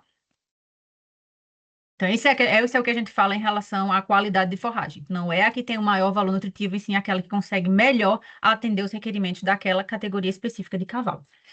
Esse estudo aqui, só para mostrar para vocês o quão o conceito de qualidade de forragem, o quão que determinadas forragens não são recomendadas para determinadas classes de categorias de cavalo. Esse aqui foi um dos estudos do meu doutorado e a gente avaliou. O meu maior interesse era entender o que é que o amendoim forrageiro, que não é o mesmo que vocês têm aí. Vocês têm aí o amendoim, o Arax pintoi, né? O amendoim forrageiro pintoi. O que a gente tem aqui é o glabrata, então é um outro. Mas eu queria avaliar como era a digestibilidade, o efeito na saúde, o efeito no comportamento. E aí a gente também viu o quanto que essas forragens, eu comparando o amendoim forrageiro, glabrata, com a alfafa e bermuda grass, né, o capim bermuda, que é os mais comumente utilizados, o quanto que isso quanto que essas forragens iam super alimentar ou super fornecer essa quantidade, esses nutrientes e energia. Então, o vermelho é o bermuda, o amarelo, o amendoim forrageiro, glabrata e o verde, a alfafa. Essa linha tracejada é o 100% do requerimento do animal. Então, se batesse a linha, estava atendendo o requerimento. Então, todas elas atendeu o requerimento, mas se você comparar, então aqui é energia digestível, proteína bruta, cálcio e fósforo. Se você comparar a alfafa, 154% da energia digestível estava fornecendo 343, ou seja, 3,4 vezes mais a quantidade de proteína necessária. 800 vezes mais, 8 vezes, perdão, não 800, 800%, 8 vezes mais cálcio e 1,8 vezes mais fósforo. Esse cavalo é o cavalo de manutenção, inclusive esse é um dos cavalos que estava no estudo. Oferecendo nutriente em quantidades excessivas, desnecessariamente dinheiro jogado fora. Sai tudo nas fezes, ou a gente ainda pode colocar o cavalo aí para uma maior predisposição de doenças metabólicas e obesidade, né? Então, quando a gente foi olhar, foi comparar, foi avaliar o capim bermuda, ainda assim o capim bermuda conseguiu fornecer mais do que o cavalo precisa, mas aí a energia foi basicamente que melhor atendeu aí mais perfeitamente bem. Então, nesse caso, para um cavalo de manutenção, um capim bermuda ou qualquer um capim uma gramínea de verão seria o ideal nesse caso. E aí, nesse que a gente está falando de nutrição apenas, né? De atender os requerimentos nutricionais apenas. Quando a gente avaliou comportamento, as duas leguminosas não, minto. O capim bermuda permitia um maior tempo de alimentação, o amendoim forrageiro não teve diferença, e a alfafa, porque a gente forneceu essa dieta baseada na quantidade de energia que essa alfafa poderia fornecer, ao atender, minto, a gente ofereceu 2% do peso vivo para todos, isso. Então, o que a alfafa fez, mesmo atendendo a energia, mesmo com a mesma quantidade de alimento, os animais passaram bem menos tempo consumindo alfafa, consumiram bem mais rápido. Então, também já é um ponto negativo no comportamento. É, eu ainda tenho tempo para apresentar. Quanto tempo para apresentar? Eu acho que ainda tenho uns 10 slides. Fica à vontade, pode ir seguindo. Então, tá bom. É, então, falando agora rapidamente, já entendendo a importância da forragem no comportamento, da forragem na nutrição em si, na saúde do trato gastrointestinal, na saúde geral, quando a gente fala em relação a respostas glicêmicas e insulinêmicas, é importante também dar uma orientação do que a gente deve fazer em relação ao manejo da pasta. Isso de maneira alguma, toda a informação que você precisa é só para lhe dar só para ajudar você a entender o que é que você precisa buscar, precisa estudar por fora para que você possa fornecer, para você possa ir fazer um plano de manejo de pastagem adequado. Gente, perdão, eu gosto de falar, então vai demorar um pouco, mas eu acho que tem mais uns 8 slides. Mas queria, de novo, só trazer o básico do básico. Benefícios da forragem. Eu acho que um dos pontos principais que a gente pode pegar o produtor, ou, enfim, o dono do cavalo, né? Deixa eu abrir o chat para ter certeza que eu não vou perder as perguntas. É, então, o ponto principal que você pega o produtor, o criador, é no bolso. Então, existem estudos, esse aqui é um deles, foi feito em 2004, eu acho que foi feito no Reino Unido, que os produtores responderam um questionário em relação a quanto que eles gastavam com grão, com alimentação, não sei o quê.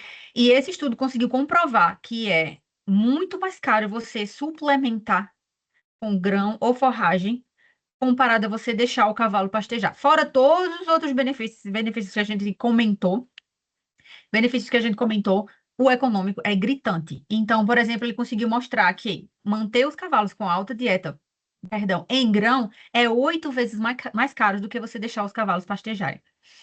Quando você suplementa com feno, é 4 vezes mais caro manter um cavalo com suplementação com feno, e isso pode ser 100% ou isso pode ser parcial, suplementação parcial, comparado a manter os cavalos a pasto. E o que é que acontece? Quando você fornece essa outra fonte de energia, seja ela como feno ou como grão, o cavalo vai reduzir o consumo da pastagem, obviamente, né? Porque depende, o feno nem tanto, mas o grão é rico em carboidratos não estruturais. O cavalo adora carboidrato não estrutural. Então, o que ele vai fazer? Ele vai preferir consumir grão atendendo parte do manejo do requerimento energético, obviamente ele vai naturalmente reduzir o consumo de forragem, porque ele já não tem mais ele não está precisando tanto de energia. Então, o custo é um dos pontos principais aí para tentar convencer os proprietários de que os cavalos precisam de acesso ao pasto, né? Econômico. Ponto econômico. Outros pontos importantes em dar acesso ao pasto para esses cavalos. Então, quando a gente considera um pasto bem manejado, porque também não adianta dar acesso ao pasto que não tem forragem disponível, né? Pouca forragem, isso vai estressar o cavalo, porque você vai achar que o cavalo está consumindo, não tem forragem suficiente, o cavalo vai ter que caminhar e tentar selecionar por um período bem mais longo, vai gastar mais energia e não vai atender o requerimento nutricional, principalmente o energético. Mas outros pontos. Então, um pasto bem manejado vai melhorar a saúde e bem-estar do cavalo. Por quê? Porque vai permitir aí que o cavalo tenha se exercite voluntariamente. Cavalos, eles se exercitam voluntariamente. Você pode notar quando você solta um cavalo da baia, você tira o cavalo da baia, bota no pasto, eles imediatamente vão sair galopando. O cavalo gosta de ser, se o exercício é natural, eles vão se sentir bem. Socialização, a gente se você coloca, se você solta esses cavalos juntos, né? Então, socialização é importantíssimo porque eles são animais que são gregários, eles gostam de estar em grupo. Vai permitir que eles realizem seu comportamento natural, né? Performem seu comportamento natural de seleção alimentar. Eles gostam de selecionar o que eles vão comer. E o comportamento de pastejo, que também está ligado a essa seleção alimentar, né? Que é de estar aí decidindo o que é que eles vão querer e estar aí, enfim, não só mexendo e selecionando, mas também mastigando. Mais tempo de comportamento de forrageamento. Um ponto importante. Acesso ao pasto é excelente, mas infelizmente a gente sabe que nem todo mundo vai ter essa área para que os cavalos tenham acesso ao pasto. Infelizmente, no Brasil é muito comum que como a gente fala bastante, eu sou do Nordeste, né? A gente fala bastante quando a gente quer criticar de você não planejar o que você fez, o que você vai fazer, quando você compra o pássaro antes de ter a gaiola. É basicamente isso que o pessoal faz na equicultura, muita gente faz, não todo mundo, mas é comprar o cavalo e depois você decide o que é que você vai fazer com o cavalo, onde vai. Ah, deixa aqui na casa de fulano, na propriedade de fulano, depois eu decido o que é que eu vou fazer. Aí, às vezes, não tem pasto, tudo bem. Paciência. Então, se você não tem um pasto, tenta fazer um manejo alimentar, né, um plano alimentar que o cavalo tenha aí acesso à forragem, pelo menos, se não por 24 horas, mas acesso livre, pelo menos que mantenha aí o cavalo consumindo por pelo menos 10 horas essa forragem. Taxa de lotação. Então, quando a gente quer determinar quantos animais a gente mantém em uma determinada área, ou quanto de área a gente vai fornecer por cavalo, né? Isso é muito dependente. Isso, de novo, é só uma regra geral, é muito dependente da produção de forragem. Então, quanto mais produtiva aquela forragem, menor a área que você precisa fornecer para aquele animal. Ou mais animais por área você pode colocar, você pode ter naquela área. Então, pastos fertilizados normalmente são mais produtivos do que pastos não fertilizados. Então, como regra geral, aqui nos Estados Unidos a gente usa pastos fertilizados mais produtivos. Então, você pode ter uma área aí de 1 hectare por cavalo, ou seja, um cavalo por hectare. Se você tem pastos não fertilizados, eles são bem menos produtivos. Sendo bem menos produtivos, você vai precisar de uma área maior, né? Lembre que eles são bem mais agressivos quando eles estão pastejando. Então, a regra geral é 2 hectares por animal ou meio animal por hectare, né? Se você quiser falar da taxa de lotação em si, que é animal por área. Quando você tem uma taxa de lotação que você precisa ter essa taxa de lotação mais alta, você precisa se planejar melhor. Ou você suplementa, ou você implementa esse pasto para que você tenha uma forragem bem mais produtiva. Porque forragens mais comuns e menos produtivas não vão conseguir manter esses cavalos pastejando por esse tempo, por um bom tempo, né? Outra coisa que você pode fazer é manter os cavalos em taxa alta, mas aí chegou no mínimo, na altura mínima, que isso é por espécie, você vai ter que pesquisar. Então, se você tem capim bermuda, qual é a altura mínima que essa forragem deve chegar? Então, nesse caso, chegou a altura mínima, remove os cavalos, bota numa área que não tenha forragem, enfim, mantém esses cavalos com feno. Uma coisa importante, se você está percebendo que tá diminuindo, antes de tirar, você já começa a fornecer feno para que esse cavalo ele tenha essa nova forragem, ela seja introduzida gradualmente para também não causar essa mudança drástica na dieta dos cavalos, que vai causar um descontentamento dos micro-organismos no trato gastrointestinal, no colo principalmente, né? Mas enfim, só tem essa forragem, só tem essa área de pastagem, quer manter os cavalos lá? Tudo bem, mas presta atenção na altura mínima, né, porque ela pode chegar, para que você possa introduzir o feno gradualmente e você possa retirar para que eles não corram aí um excesso de pastejo e termine degradando a forragem. Infelizmente, eu nem consegui assistir às outras palestras, porque a gente está no. O comentário aqui, né? Reforçando o ponto abordado na palestra quarta-feira. Primeiro, preparar o ambiente para depois adquirir o animal. Isso é um ponto importantíssimo. Infelizmente, eu não consegui assistir às outras palestras, que a gente está num recesso que a semana inteira não teve aula. E aí, meu filho está em casa comigo, eu não consigo fazer nada. Mas eu fiquei olhando assim no Instagram, eu vi que o pessoal gostou bastante das outras palestras, então bom saber. É, Enfim, voltando, que eu também gosto muito de sair da linha. Então, se você precisa manter os cavalos a pasto e tem bem mais cavalo do que área, preste atenção para não super pastejar e não terminar degradando a pastagem. Quando você nota que está chegando perto da altura de pastagem, da altura mínima de pastejo, retira os animais, mas garante que você introduz aquele feno é, dias, pelo cerca de 5 a 7 dias, eu diria 5 no mínimo, mas 7 dias para que você possa, né, transferir os animais sem nenhum problema. Como é que você pode saber a altura de pastejo? Porque tem muita gente também que se preocupa, mas eu não sei como estimar. Tem várias fórmulas na internet. Você pode fazer você mesmo, né, com uma fórmula de mensurar a altura, fazer tipo uma fórmula de regressão.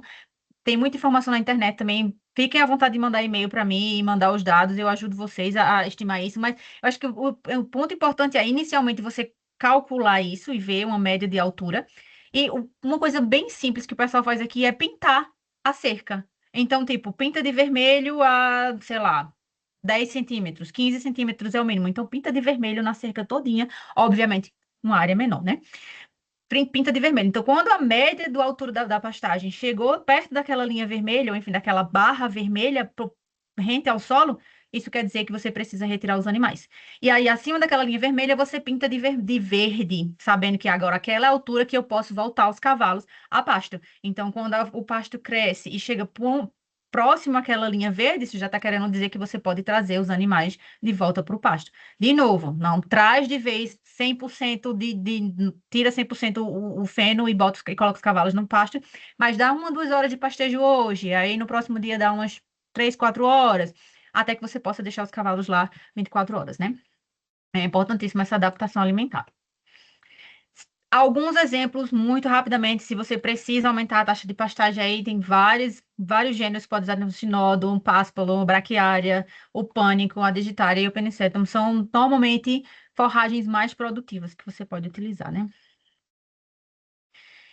Outro ponto importantíssimo que algumas pessoas pecam é, eu não gosto de colocar meus cavalos a pasto, enfim, não sugiro aos meus clientes colocarem os cavalos a pasto, porque eu não tenho noção de quanto que eles consomem a pasto, então eu não sei quanto que a gente vai fornecer de feno. Ou eu vou fornecer aqui esse feno à vontade, e aí ele pode consumir o feno, mas aí ele tem a forragem. Lembrem-se, ele vai consumir o suplemento e vai reduzir o consumo da forragem.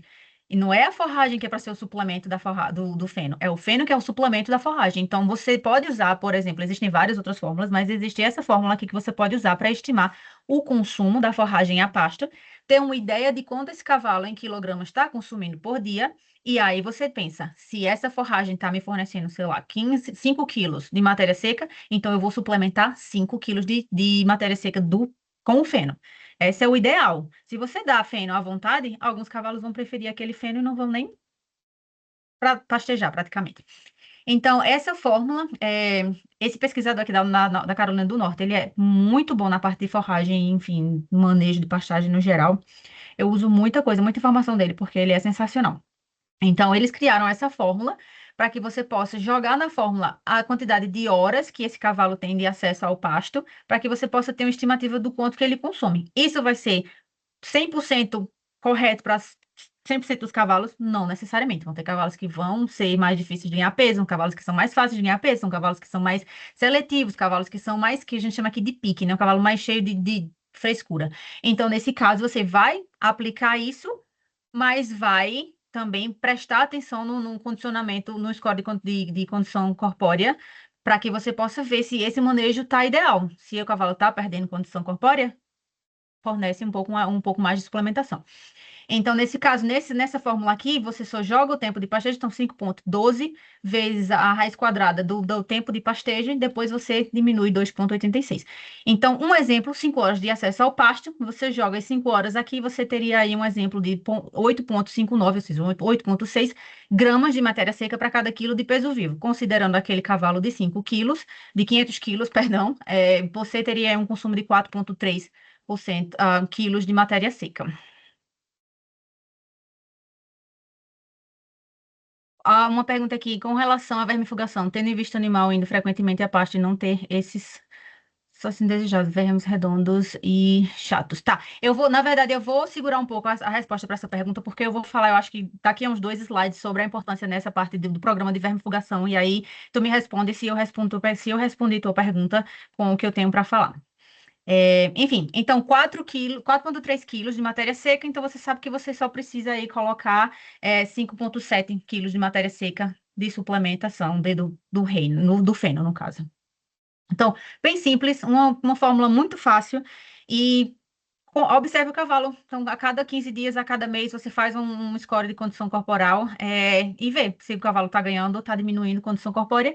E aí você consegue mexer mais nisso, é, baseado na resposta do animal. Isso na minha concepção, isso deveria ser feito para qualquer tipo de manejo alimentar, né? Qualquer tipo de plano de dieta. Do mesmo, não do mesmo grupo de pesquisa, mas esse autor também estava nesse grupo. A importância de fazer um pastejo rotacionado, que eu não entendo porque o pessoal de cavalo não faz um pastejo rotacionado. É uma coisa muito simples. É mais trabalho, mas os benefícios são enormes.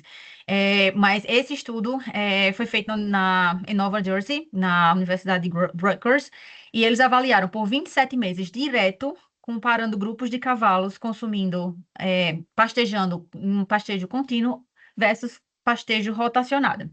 E aí o que eles observaram? Esse gráfico aqui mostra a produção de forragem. Então, a diferença de produção de forragem do vermelho, que é o rotacionado, para o azul, que é o contínuo, é gritante. Visualmente, você consegue enxergar isso muito simplesmente. Eles também avaliaram, isso foi a média dos 2 anos, né, que eles avaliaram. Eles também avaliaram a composição nutricional.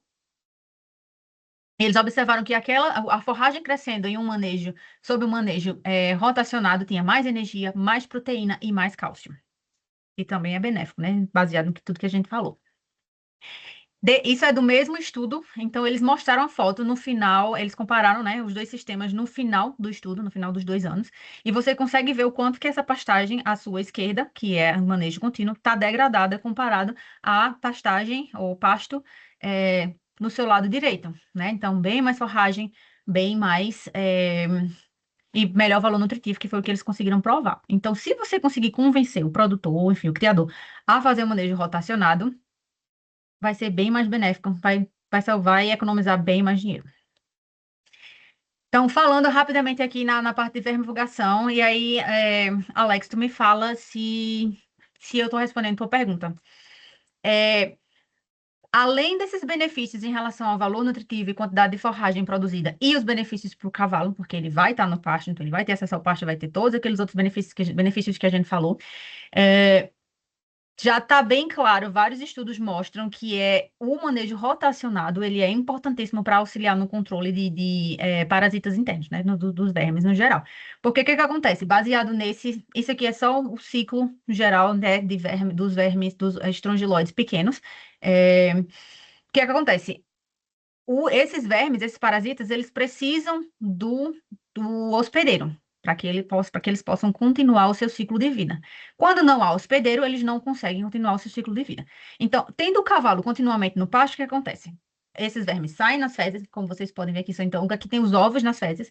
Nas fezes eles vão eclodir, os vermes ficam na forragem e aí o cavalo vem e consome.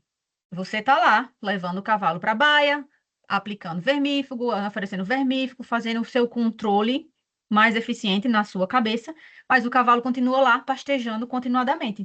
Então, o vermífugo ajudou a reduzir essa infestação, mas ele está lá consumindo aqueles vermes novamente. Então, não adianta fornecer apenas o vermífugo se aquela fonte de infestação tá no pasto constantemente e de fácil acesso.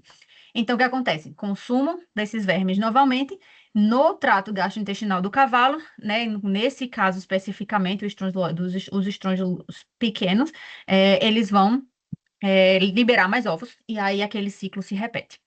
Então, o pastejo rotacionado já tem sido mostrado por várias pessoas que pelo menos, dependendo do verme, né? Do parasita, mas pelo menos 21 dias de descanso ao pasto, se aqueles, dependendo do verme, de novo, né? Do parasita. Às vezes é apenas o ovo, às vezes já é a larva em si. Se não tiver o hospedeiro, eles vão morrer. Eles não vão conseguir manter o seu ciclo.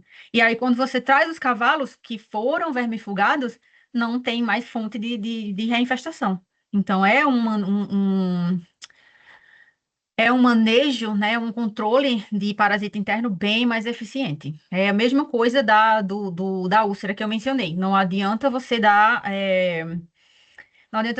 o omeprazol ao seu cavalo que tem úlcera, ou enfim, recomendar que o proprietário dê omeprazol ao cavalo se os outros as outras fontes de manejo, as outras práticas de manejo não estão sendo corrigidas. Não vai tratar.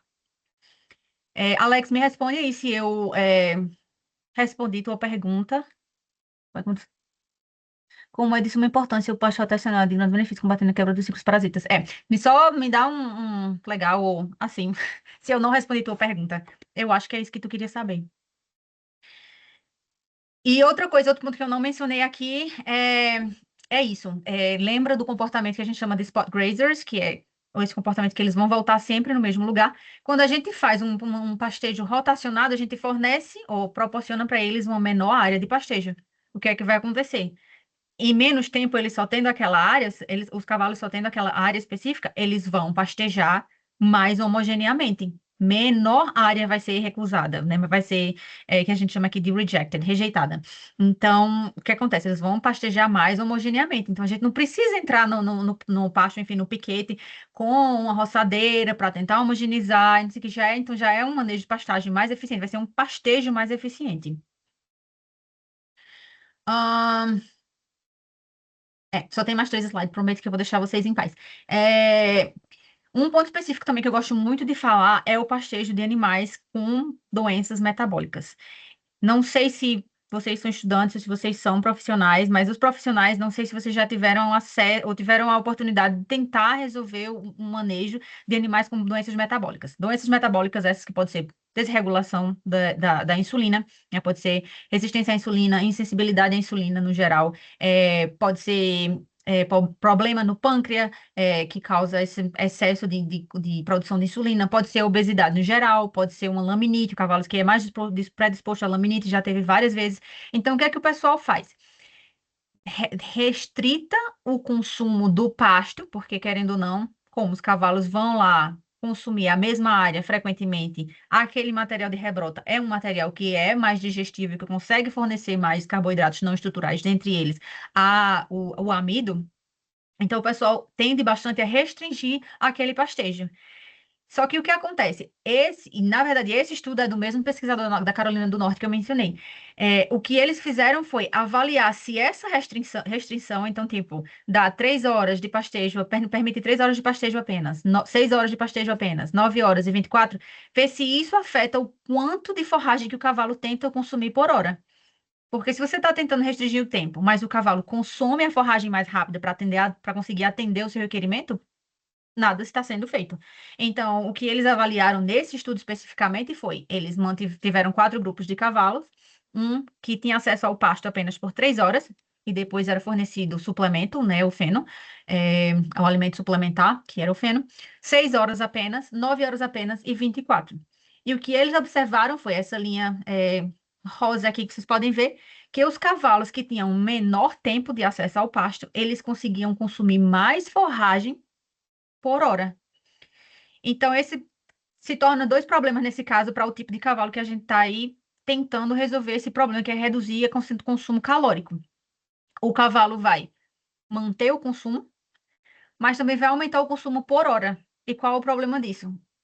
Obviamente não vai ser o caso de uma forragem, mas vai ter mais alimento que pode ser digerido e fornecer glicose. Então, vai aumentar mais glicose comparado ao cavalo no sangue, o nível de glicose no sangue comparado ao cavalo que tem 24 horas de acesso, que vai consumir menos por refeição, né? Então, no geral, a quantidade de energia para aquela refeição vai terminar sendo maior. Por dia, no final, eles conseguiram mostrar que é a mesma, mas por refeição, é, ela vai ser maior. Então, pode terminar causando um problema em vez de ajudar a restringir aquele consumo calórico. Então, a recomendação nos dias de hoje é manter o cavalo na focinheira.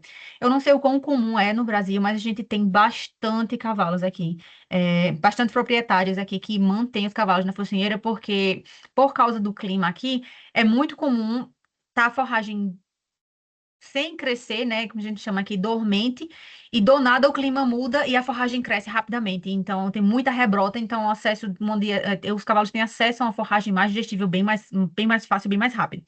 E aí, aquela mudança na dieta drástica, né, que é hoje não tem chuva, amanhã tem chuva, depois de amanhã já tá cheio daquela forragem que é de rebrota, que é bem digestível.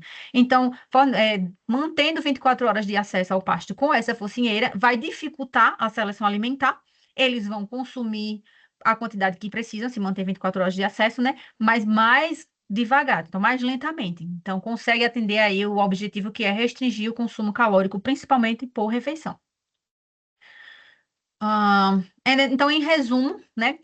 Avaliando, obviamente, a gente tem que entender que tem cavalos que precisam de amido na dieta, que vão precisar de uma fonte mais fácil, de uma fonte mais digestível de carboidrato, por exemplo, né, dos carboidratos não estruturais. Um exemplo, cavalo de alta intensidade. Então, eles precisam do glicogênio, que é aquele armazenamento de glicose no músculo, para ter uma boa performance.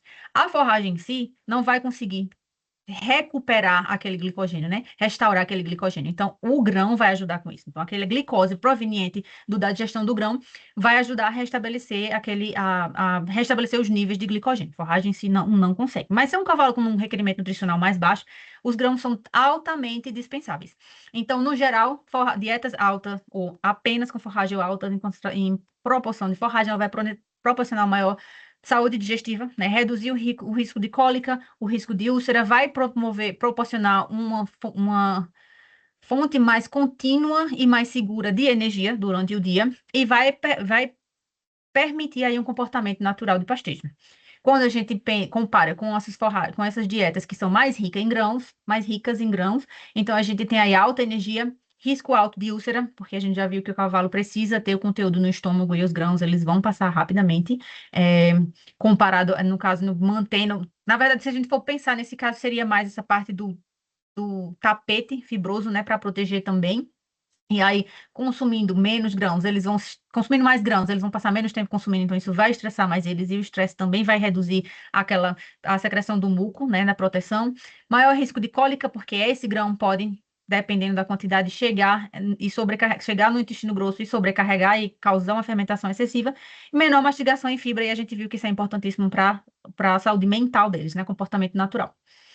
Então, no geral, dieta rica em fibra, ela vai promover uma saúde digestiva mais alta, ela vai, no final, promover um desempenho melhor, porque você pode ter um cavalo performando bem, com alta quantidade de grãos, mas esse cavalo vai ter o comportamento natural e o bem-estar afetado. Então, se você conseguir chegar num balanço entre um bom bem-estar e fornecer todos os nutrientes que esse cavalo precisa para atingir aquela performance ótima, isso vai ser bem benéfico para o cavalo, isso vai aumentar a longevidade daquele cavalo.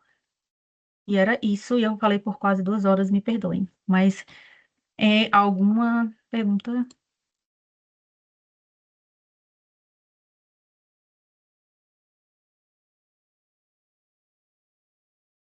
E aí, pessoal, quem tiver alguma pergunta pode estar mandando aqui no chat. Eu vou, só para finalizar aqui, eu vou enviar para vocês a lista de frequência, a palavra-chave já está aí acima, vocês podem ir assinando. E a gente vai começar discutindo aqui, né? Como para algumas pessoas, né? O tempo pode ter adiantado um pouquinho, se precisar sair, mas quem quiser pode continuar, que a gente vai estar conversando ainda. Inclusive, Carol, vários comentários aqui no grupo, né, do evento, mencionando de que a palestra está sendo ótima, que poderia ser, inclusive, uma semana inteira Eu contigo. falo demais, eu peço perdão, eu queria ter reduzido, não consegui. Nada, a gente tem, pelo menos eu, né? Falo por mim, é uma área que eu gosto bastante e, sabe, a hora passou que eu nem percebi. Foi um comentário, inclusive, que eu recebi lá no Instagram. A hora tá passando que não tá percebendo. E realmente, quando é um conteúdo muito bom, apresentado de forma tão clara, objetiva e, sabe, detalhada, por mais que assim a gente tenha um pouco tempo realmente, mas foi incrível, né? A gente pôde absorver muito conhecimento e, sem dúvidas, deixou uma sementinha aí pra Ah, que gente. bom. E eu, Muito eu faço. obrigada. Ai, meu Deus, eu deveria ter voltado, perdão, eu queria ter mantido o meu e-mail aqui. Eu faço de novo o comentário. Se vocês precisarem de ajuda em relação a estimar quantidade de forragem, enfim, qualquer dúvida, fique à vontade de entrar em contato. Eu acho que isso é uma coisa muito simples de fazer, mas infelizmente a gente não. Muitos profissionais têm acesso a essa informação, mas não compartilham. Né? Eu acho que isso é um dos pontos principais de melhorar a equicultura em qualquer lugar no mundo, é que a gente compartilha esse conhecimento, que são coisas simples, né? Às vezes uma regra geral de de novo, 2 gramas de amido por quilo de peso vivo por refeição. Uma informação tão simples, uma coisa tão simples de calcular e o pessoal às vezes não tem acesso a isso. Então, se vocês tiverem alguma dúvida, fiquem à vontade de entrar em contato. Alguém me fez a pergunta qual era o meu Insta, e essa é realmente a única pergunta que eu acho que eu não conseguiria responder sem filar aqui. É por isso que eu estava no celular, eu peço perdão porque apareceu o vídeo, mas é o meu Instagram eu não uso muito, já usei mais no passado assim, mas aí eu tive que dar uma filada aqui para poder responder. Pronto. Mas para qualquer dúvida, seu e-mail a gente pode estar consultando, né? Isso. Que Tem ótimo. outra pergunta aqui. A doença laminite pode ser também causada por excesso de ração que o animal pode fornecer. Então, a laminite, rapidamente, ela pode ser causada por vários fatores, né? O uso de drogas, enfim, não drogas, mas medicamentos. Mas 2 pontos, quando a gente está falando da dieta em si, 2 pontos é a insulina, como eu mencionei anteriormente. Então, dietas ricas em amido, quando o amido é digerido, ele vai ser absorvido, ele vai ser quebrado em glicose, essa glicose vai ser absorvida, essa glicose alta vai causar um aumento na concentração de liberação de insulina no sangue, e aí, dependendo se for uma coisa crônica ou então muito elevada, essa insulina vai se ligar nos receptores, né, nas células, nas lâminas do casco, e vai causar uma proliferação excessiva e vai enfraquecer essa ligação. Então, esse é um dos problemas. Um outro problema, se for mais do que aqueles 2%, 2 gramas de amido, no final, dependendo da fonte, chegar no seco, vai ocorrer aquela fermentação excessiva. Aquela fermentação excessiva, quando ela reduz o pH, ela não só afeta os ácidos graxos voláteis que poderiam ser a produção de ácidos graxos voláteis, mas ela também vai, né, causar a morte daqueles micro-organismos que eram para estar lá digerindo a fibra. Então, essa morte desse micro-organismo vai causar um excesso vai causar uma produção como resultado dessa morte desse micro-organismo, vai ocorrer uma produção de toxinas e essas toxinas vão ser absorvidas e aí essas toxinas pela corrente sanguínea vão atingir o casco e aí enfim, as lâminas e vão causar um processo bem parecido. Então, tem vários fatores, mas ligados ao que a gente está discutindo aqui é um dos principais. E se o cavalo é um cavalo que já é mais disponível a esse problema, né, a laminite, ele vai ser muito mais sensível a essa dieta alta em amido. Então, é por isso que as fábricas de ração hoje elas estão produzindo, enfim, é, formulando essas dietas baixa em carboidratos não estruturais, porque esses são os principais vilões, né, que instiga aí esse processo inflamatório. Mulher, eu tô encantada. Realmente, como disseram, acho que a gente precisaria de uma semana inteira que a gente ia ficar, ser bem contemplado, sabe, sobre várias dúvidas, vários aspectos. Além de ser um tema legal, que prende a gente, é um tema muito importante, né? A base de tudo, né? A nutrição.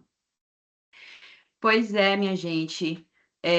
Alguém tem mais algum comentário, alguma pergunta? Ó, cara, o pessoal gostou, viu? Porque eu lancei a Ah, que lista, o bom. pessoal ainda mantiveram na live. Que bom, gente. Eu acho que Então, eu não esqueci, tipo assim, eu não passei batido por nenhuma pergunta, não, eu tô não. olhando aqui também Ótimo. e aparentemente foram todos respondidos.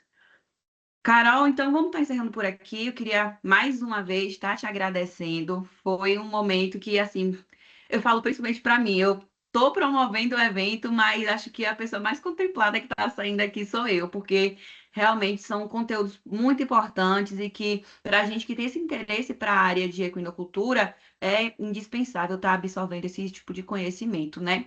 Então, esse tema especificamente é um tema maravilhoso e que fiquei muito feliz de poder estar Que ouvindo bom, de você e com certeza podia passar mais tempo porque eu ia estar achando maravilhoso. Mas a gente que bom. entende, né? E é isso, muito obrigada, de verdade. É, é isso. Que bom, minha gente. Mais uma vez, fiquem à vontade, Instagram, e-mail. Às vezes eu preciso cancelar meu Instagram para poder trabalhar, porque, né, vocês sabem, o vício, as pessoas não deixam de fazer as coisas aí. Às vezes eu tô fora do Instagram, se eu não responder, vocês mandem e-mail. Mas eu só queria agradecer de novo, mais uma vez, o convite. De novo, se precisarem de alguma coisa, entre em contato. Mas um ponto que eu só queria recomendar para as próximas palestras, se você puder incluir alguém definitivamente não eu, tenho zero conhecimento, assim, eu sei o básico, eu sei o quanto é importante, mas alguém que pudesse falar de transporte de cavalo, eu acho que isso é um ponto que o pessoal não toca muito, sabe? Em Uhum, relação da ração não dá, fornece feno, não fornece, tem que parar para beber água, tem que ter acesso à água dentro do trailer, não sei o quê. Eu acho que isso é um ponto importantíssimo, considerando que a gente leva cavalo para todo canto no Brasil para competir, eu acho que isso é um ponto que sim, o pessoal falha bastante em discutir. Pelo menos quando eu estava no Brasil, o pessoal não discutia em maneira alguma. realmente é uma coisa Sim. que a gente não vê muito e, inclusive, nunca tinha parado para prestar atenção nisso. É um ponto que sim merece muita atenção. É um dos pontos principais que causa cólica no cavalo também, né? Que o cavalo desidrata bastante. Então, acho que é um ponto importantíssimo para se discutir no futuro. Sim, De sim. novo, definitivamente não eu, tenho zero conhecimento, eu sei o básico do básico, mas eu acho que seria importantíssimo. Eu duvido, tenho certeza que seria maravilhoso. A doutora sabe demais, é nordestina, é da nossa terra. Show! Pois é, minha gente. Tinha que ser, né? Tá bem representando, o Nordeste tá bem representado aí, né? Que bom. Eu uso, A pode me adicionar no Instagram, tá, gente? Fique à vontade. palestra incrível, parabéns, Carol, excelente profissional. Vou Pois digitar é, aqui de novo a no Instagram. gente conseguiu encerrar com chave de ouro aqui. Dizer a todos vocês, agora queria me direcionar às pessoas que acompanharam. Gente, muito obrigada. A gente teve um número de inscritos muito grande, não chegou a acompanhar nem, acho que a terça metade, né, do pessoal que se inscreveu, mas independentemente, eu acho que o que a gente trouxe aqui poderia ser 10 pessoas que a gente tivesse colaborando, fornecendo conhecimento, já ia ser maravilhoso. Então, muito obrigada a todos vocês que acompanharam todos esses dias, que estiveram presentes, que marcaram lá no Instagram, que estão aqui até agora. Isso é muito especial e mostra o quanto, né, que o nosso meio ele vai estar tendo aí profissionais maravilhosos e dedicados, que são pessoas que estão sempre em busca de mais conhecimento, em busca do melhor, né? Cada vez mais. Então, muito obrigada a todos. E assim a gente conclui, né, nosso evento. Mais uma vez, obrigada. E é isso aí, minha gente. Obrigada, gente. Tchau. Tchau, tchau.